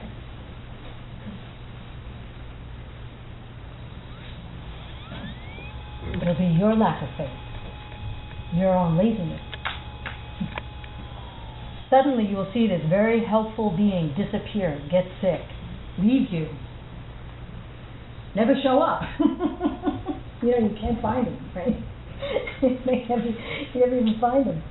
You have to recall that you created that, whatever, because you didn't have enough faith. You didn't help enough people, you know, with the teaching, etc. You'll see your lamas move away. You'll think they travel too much. You'll think there's not enough classes available.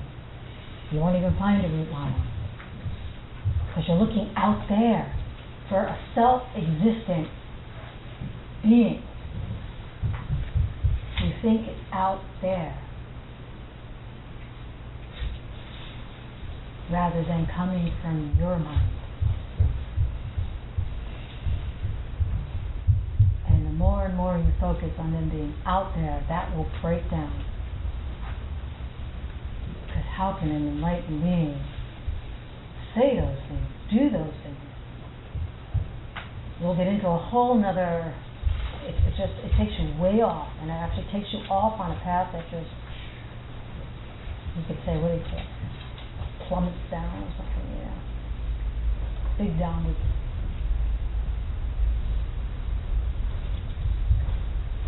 So if you don't get to the world view, sooner or later you'll run into some kind of discrepancy. Trust me, it'll happen. And then you'll give up. You'll just give up. Whatever you're practicing, you'll just give up. You won't have time to practice. Suddenly that'll happen, you know, you'll see. You won't have the supportive conditions anymore. You know, suddenly it's all gone, you know. So don't forget that your Lama is enlightened because of you, not from their own side.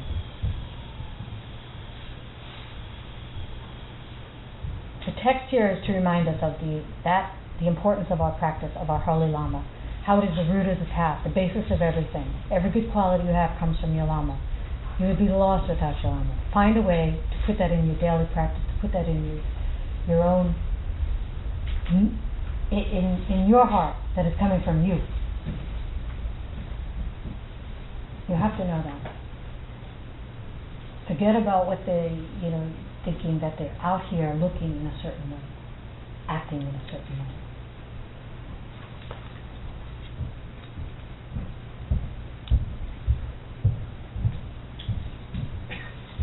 Change yourself. So, let's just do the first verse. We could do at least one verse before we go tomorrow.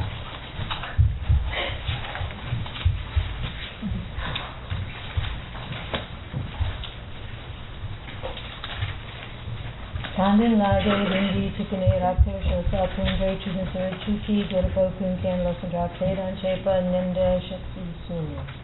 Please come to me, Losandrakpa, king of the Dharma, who knows all things. Come with your sons, riding upon the tops of clouds like mountains of pure white snow. Come from the heart of the Lord of 1,000 angels, living in the heaven of bliss. The visualization starts out of emptiness. First sentence, Gandhin Vage Gungi Tukune.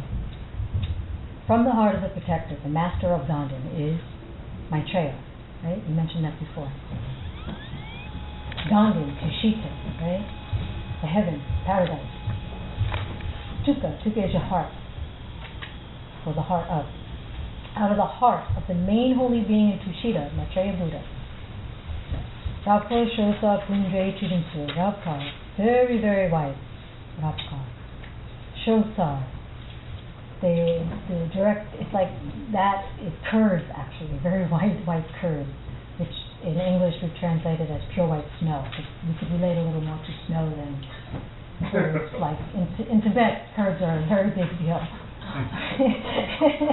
Here we're like, But so my Lama is translated as snow, which is very white. So Pung is like a pile. It's like your 5 feet, a pile of things. So it's mountains of pure white snow. Chunzin is a water holder. It's a poetic term for clouds, because clouds are water holders. Chujin Sur, right? So the clouds are extremely white, right? And they're like the piles of the white snow. And these white clouds are not ordinary ones that we see outside in the sky. They are the appearance of bliss and voidness. With strong faith, you should be thinking, when you visualize that, is that I don't have the good fortune to come up to your pure paradise, and actually meet you. So, therefore, please come down to me. You see, this is what this line is about. This verse. Please come to me. They say the southern continent they call Zambulin. Please come to me. Be my guide. Be my savior. Be my refuge. You recite this verse with that wish, without any doubt at all as to whether or not Lama Tsongkapa will instantly come before you. Like that. If you make this plea, they will be there. Lama Tsongkapa in the heaven of bliss hears you and instantly descends in front of you. It is your root Lama in the form of Je Tsongkapa.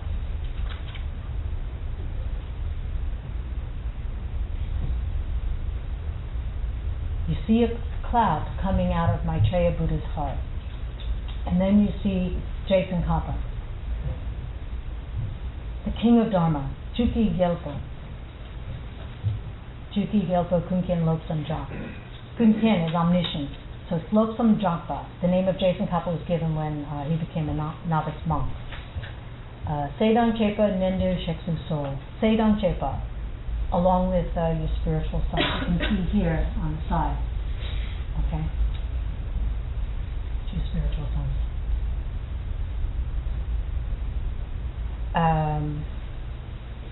Gyaltsip Je is on his right.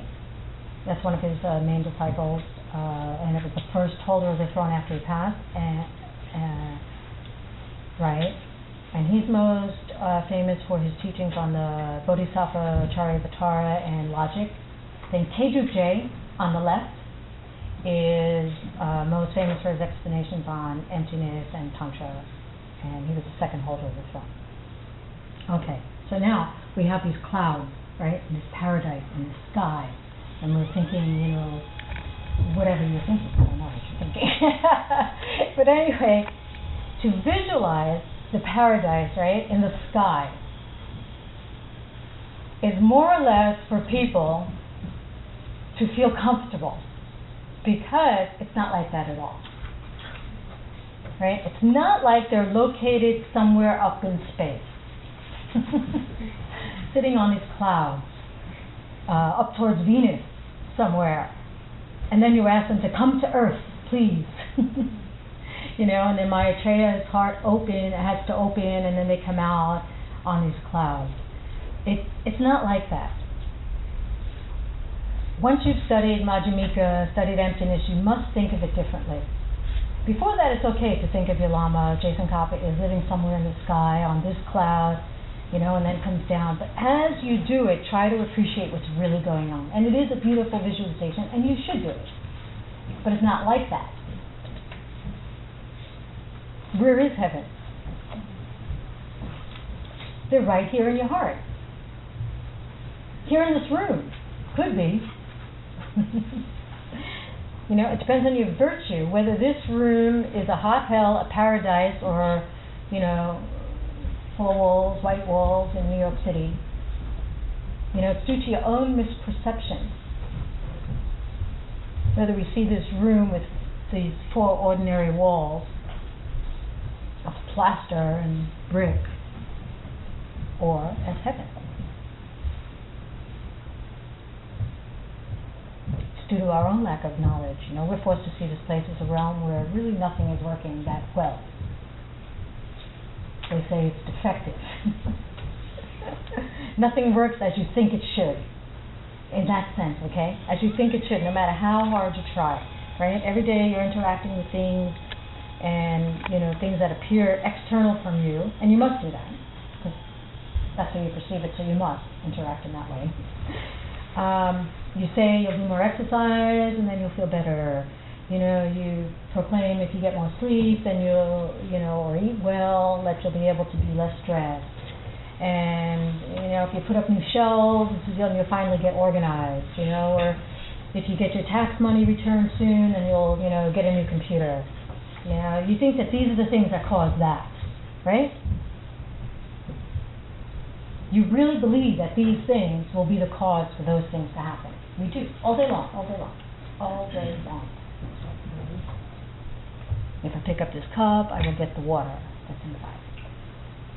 Before I thought it was tea, I got water. You never know. Tell you. Because then you realize at some point it didn't work, right? You got the shelves, and you still can't organize your desktop efficiently. You ate well, you still got sick. You exercise, and you're still getting older. It's a broken realm. It doesn't work right. It doesn't work how it appears to work for you. So you have to destroy it. And you move out of it by wisdom, by means of wisdom. That's how you move out. By following ethical ways of living, understanding cause and effect.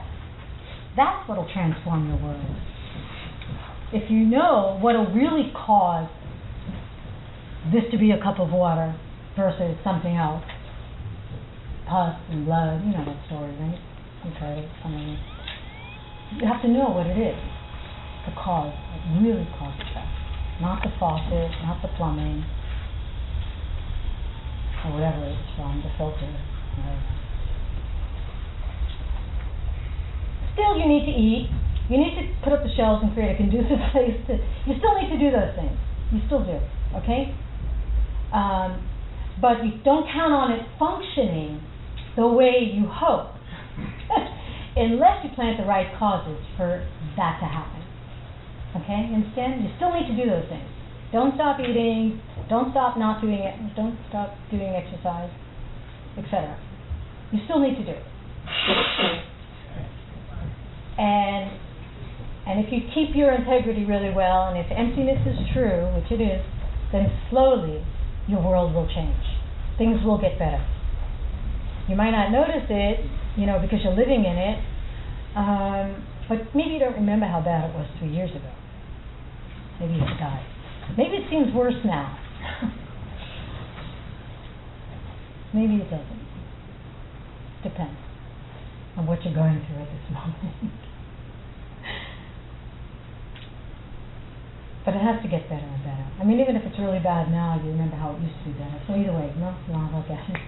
It'll get better again. Okay. Finally you start seeing not only one angel, you'll see 2, 3, 4. So imagine a being coming from the heavens, Tushita, Gandhi, and having it really happen. But having the karma to hear someone even talk about the possibility of, whether they're coming from the real heavens or from your mind, it means that you're actually very close for it to happen, for them to being right there in front of you, sitting next to you. Imagining it and having it happen are very close together. So you must imagine it. They assist each other. Thinking it over and over again, pretending over and over again that it's happening creates the karma to make it happen. The yoga of make-believe, of imagination. It's not some foolish exercise to imagine, and we're going to go through some extensive visualizations throughout this text. It's not just an exercise. There's a reason for it. Every time you do a meditation, you work very hard on imagining this incredible, beautiful being there with you. Your own lama. Your own personal guide to get you where you want to go, to bring you all the goodness you could ever imagine. You need a guide. Picture them in the sky, in a heaven. You picture it very beautiful, full of beautiful, beautiful flowers, huge flowers, beautiful water, lakes, pools that you can bathe in, and what do they call it? Wish-granting trees, or all these beautiful,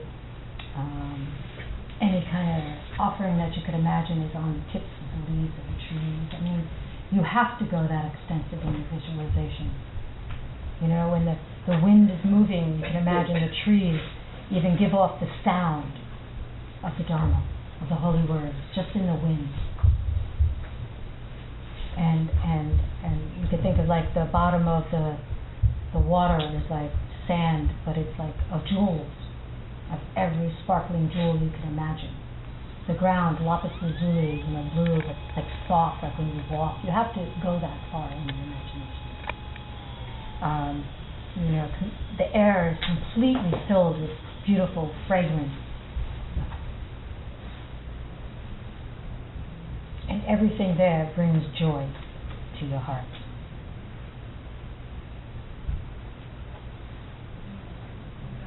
And in the middle of all that, then there's this palace, beautiful, like a mansion,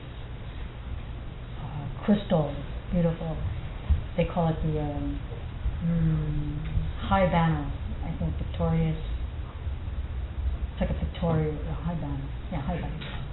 I'm thinking high banner of Victoria.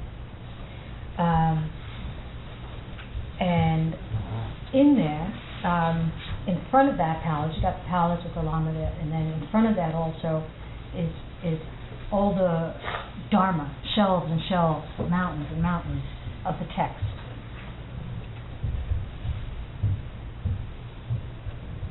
I mean, just mountains of it. And you can hear them speak. They have a certain sound. The words, you hear them. Melodies. You know, enchanted melodies. The Prajna Paramita. The meanings of the words appear in your mind.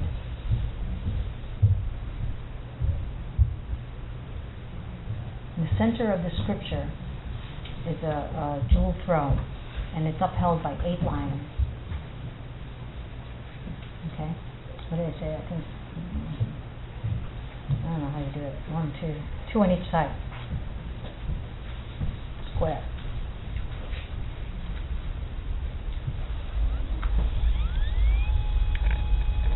And at the heart of Maitreya Buddha is, like you can picture a golden mandala, a golden disc.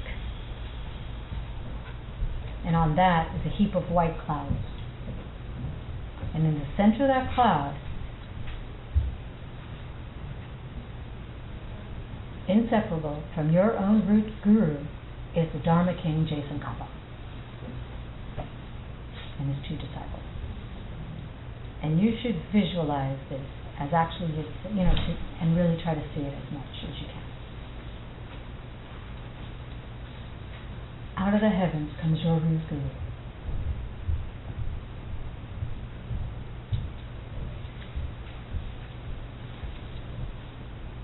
Inseparable.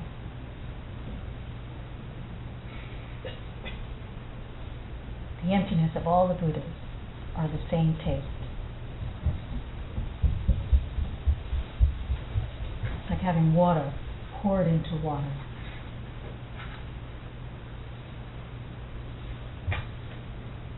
You know, like all the rivers, all the streams fall into the ocean of the same taste.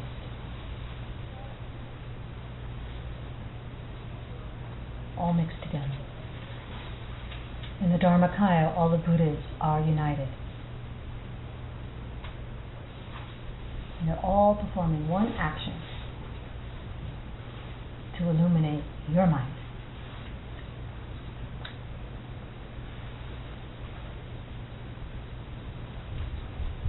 So like you take a drop of water, you know, from the ocean, is like your guru comes out of emptiness and appearing as Je Tsongkapa, as Guru Vajradhara, as Maitreya, as Tara, as so on and so on. All of one taste. Guru. And they will appear in whatever form is best for you. For you.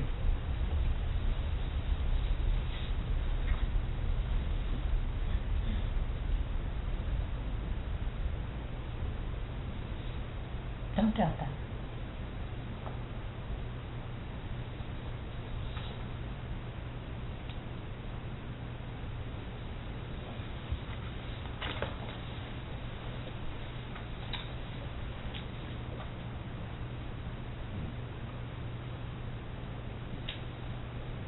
So meditate as clear as you can on the details, really. You know, why not? It's like a movie. Really, make it like a movie. And it is, make it that alive, make it that exciting, you know, with action. Put action into it. It's not just a picture. Please, put some action, you know, the trees are moving, the clouds are billowing, what do you say? Billowing. You know, there's movement, please, not just a picture. You know, someone said something, another echoes across the mountain. Really, bring life to it. Really, really important to do that. Really important. And traditionally, you should know, and you should be able to recognize when you see Je Tsongkapa in his traditional form as Je Tsongkapa, Okay? If you know, it's got the mudra. Well, there's several mudras. This is the main one. It's the turning of the wheel mudra. Okay. I didn't give you that. No, sorry. This is a mudra, right? The Dharma chakra. Okay, and the mudra, there's like, I don't know if you need to know all that right now, but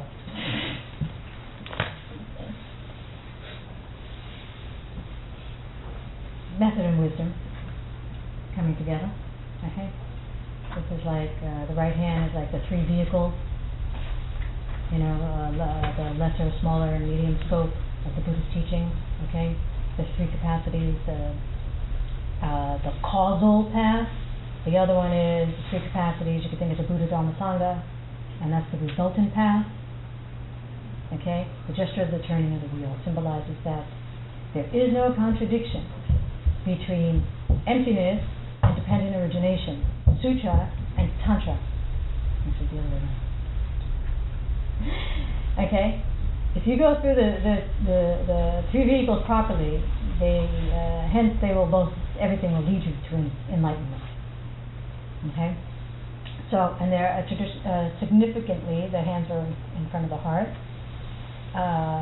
symbolizing that these teachings are straight from the Buddha's heart. And that looks just like the Sankirtan, right? Yeah, that's it. If you look close, you can see it.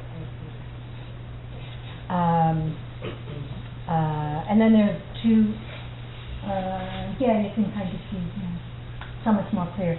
There's two flowers, a lotus coming up. They're kind of coming out of the hands. They're stems of lotus flowers. One flower, there's a sword, and which cuts off the ignorance. You know, the ignorance that keeps us bound to this life. You know, cut it. And then the other is a flower where there's a text, and we actually get into that visualization a little bit later at a certain point in the verse that comes in again. And then he's got he doesn't have the hat on in this one. He just has this hat, but there's also another big hat. You know, this one's it comes to a point, you know, and there's symbolization in that. The hat color is like gold, which symbolizes the teaching. How you have to, you know, how they are as refined gold, and the point is like signifies that they have he has realized the highest ultimate reality. So there's, you know, but it's funny, and maybe this will help you to understand why there is so much detail. Each thing symbolizes something, and when you can actually just simply get the visualization, there's something that's opening up in your mind of what that symbolizes without you even knowing it. Then, if you know what it symbolizes and you're thinking of it at the time, then you even get more of it. Okay? See what I'm saying? So don't think that there isn't a purpose to all these little things that we're saying. Even the point on the hat, or the tilt of the head, or there's something, you know? There's something to the tilt of the head. It means something. But you must see them moving around and being, not just as in the painting. It's a combination of knowing, just, you know, seeing a representation over and over to help you visualize it, and then bringing it to life. You must live it. Yeah, gotta live it. You know, visualize the heavens as beautiful and desirable, because you want to be there, right? So it's got to be desirable. Yeah, I mean, you got to want it. It's got to be the beautiful thing to you. So as you practice the yoga of 1,000 angels of the Heaven of Bliss, every time you think of this paradise, every time you generate the wish to be there, each time it plants a seed and prepares you to arise there ASAP in this life. The more you think about it. You want to think of this life as a hell realm? Well, guess what? You want to think of this life as a heaven? Guess what? It doesn't mean that you shouldn't recognize the sufferings, because you need to recognize the sufferings you want to be liberated from. Don't deny that. Don't walk around saying, No, you can't do that. You know that it doesn't work. You must know what you need to cut from the root.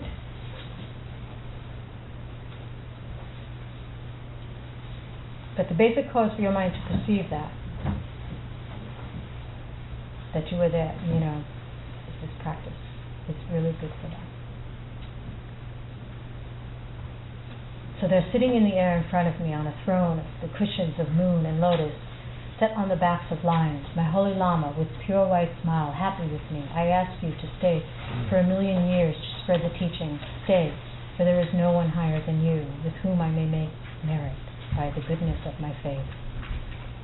So we spoke about in the center of these glorious clouds, right? And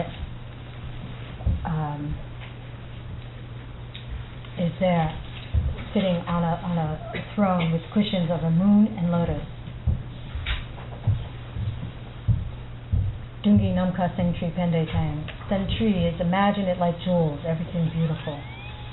Pen is like a Pemba, is the lotus, the huge flower, on top of the platform of the throne.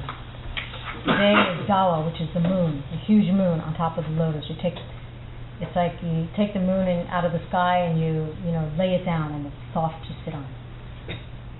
And then on top of that, Je Tsongkapa is Je Tsongkapa is very pleased to come and sit, and is very, very happy. You asked him to come.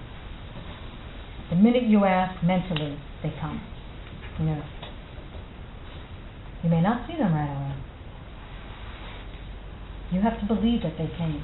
You may not see them. You may not see your lama, and they are right there in front of you. What if they're living? They're right there in front of you. They're always living.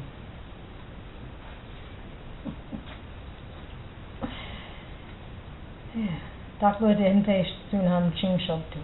Tenpo Deshek So please stay with me for 100 eons, billions of years, to keep the teaching going in this planet. Sunam Shinjo. To get enlightened, you have to have an object of very heavy karma. You have to have someone to relate to that can help you. You have to have an object. We do all day long. Come on, you need an object. You need an object of the work to get out of bed and go to. You need an object. You need, we need that. So, we have the highest object to collect virtue. This is your Guru Yoga purpose. If you're nice to a dog or a cat, right? Or if you're nice to your guru, there's a big difference. It's not that dogs and cats are less valuable, but it's how you see them, right? You're just saying it's a dog, it's a cat, it's an animal.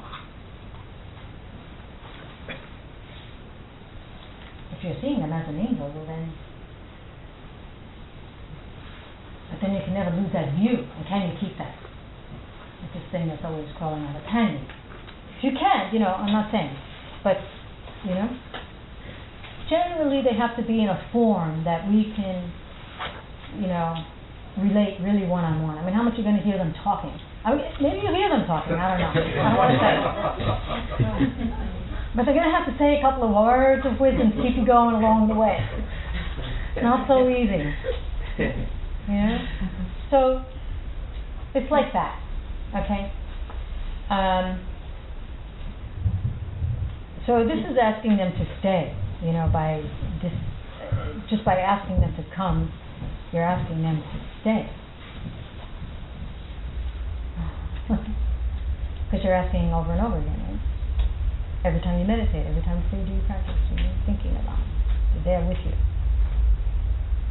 If the Guru manifests in a higher than ordinary aspect, we would not be able to see them.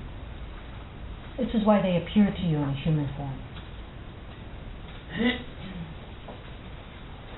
Okay?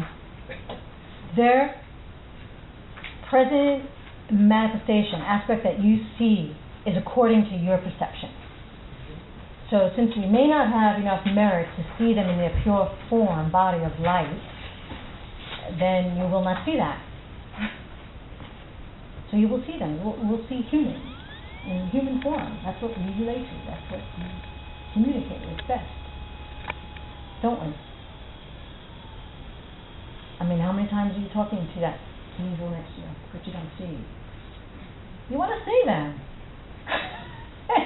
You want to have a this is how we function, so you need to see them. So you always will, see them in that kind of form that you can relate to, you personally. And you need them there so you can accumulate merit.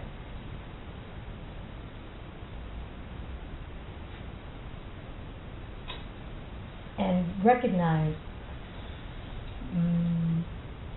that without the existence of that ordinary aspect that you have the karma to see,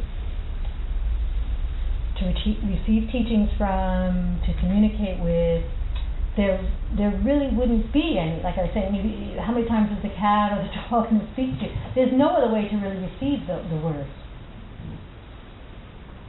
There has been a time where they can take a text and just kind of hit it on your head and you get it. There are people like that. You can reach that point where, maybe just before enlightenment, you get one more smack on the head from your lama with the text and you got it. You're done. You will reach that point. But in the meantime, we've just been on 1-2 verses. You need, we can go on for days on just one verse. You need that. You need the words over, explained, very detailed to you. You need that. You need to hear it over and over again. And find I get it. How many times you hear the same thing? You ask the same question. But you know what I mean? We do. We ask it because it's big for us. It's big. So you need to hear it over and over and over and over until one day and it'll be like in the truth. Telling you, that's when you write it down. Because you'll forget when you get out. You'll be like, I got it. So you need them there to explain it to you over. And please ask the same question again. Do it. Because you need it. That kind of contact. It's important. Very important. Because they are the most powerful field which you can receive that kind of wisdom. And do all that you need to do to get the amount of virtue that you need.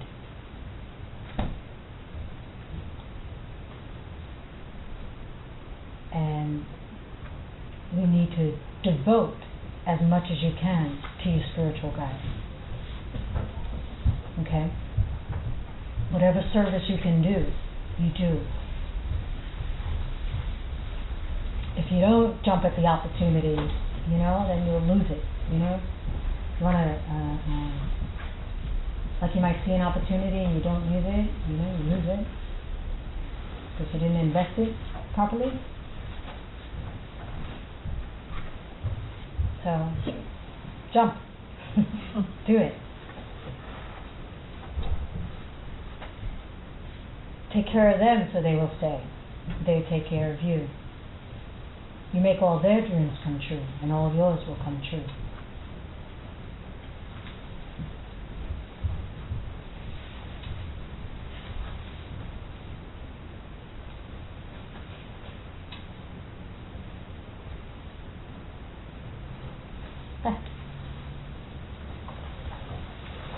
Sachi Kuki Jushin Reto Chang Vira Vinci Nindegin Party Sangye Shindu Mise Uwarki Jogun Namda Shinla Juparsho Idam Guru Radhamadava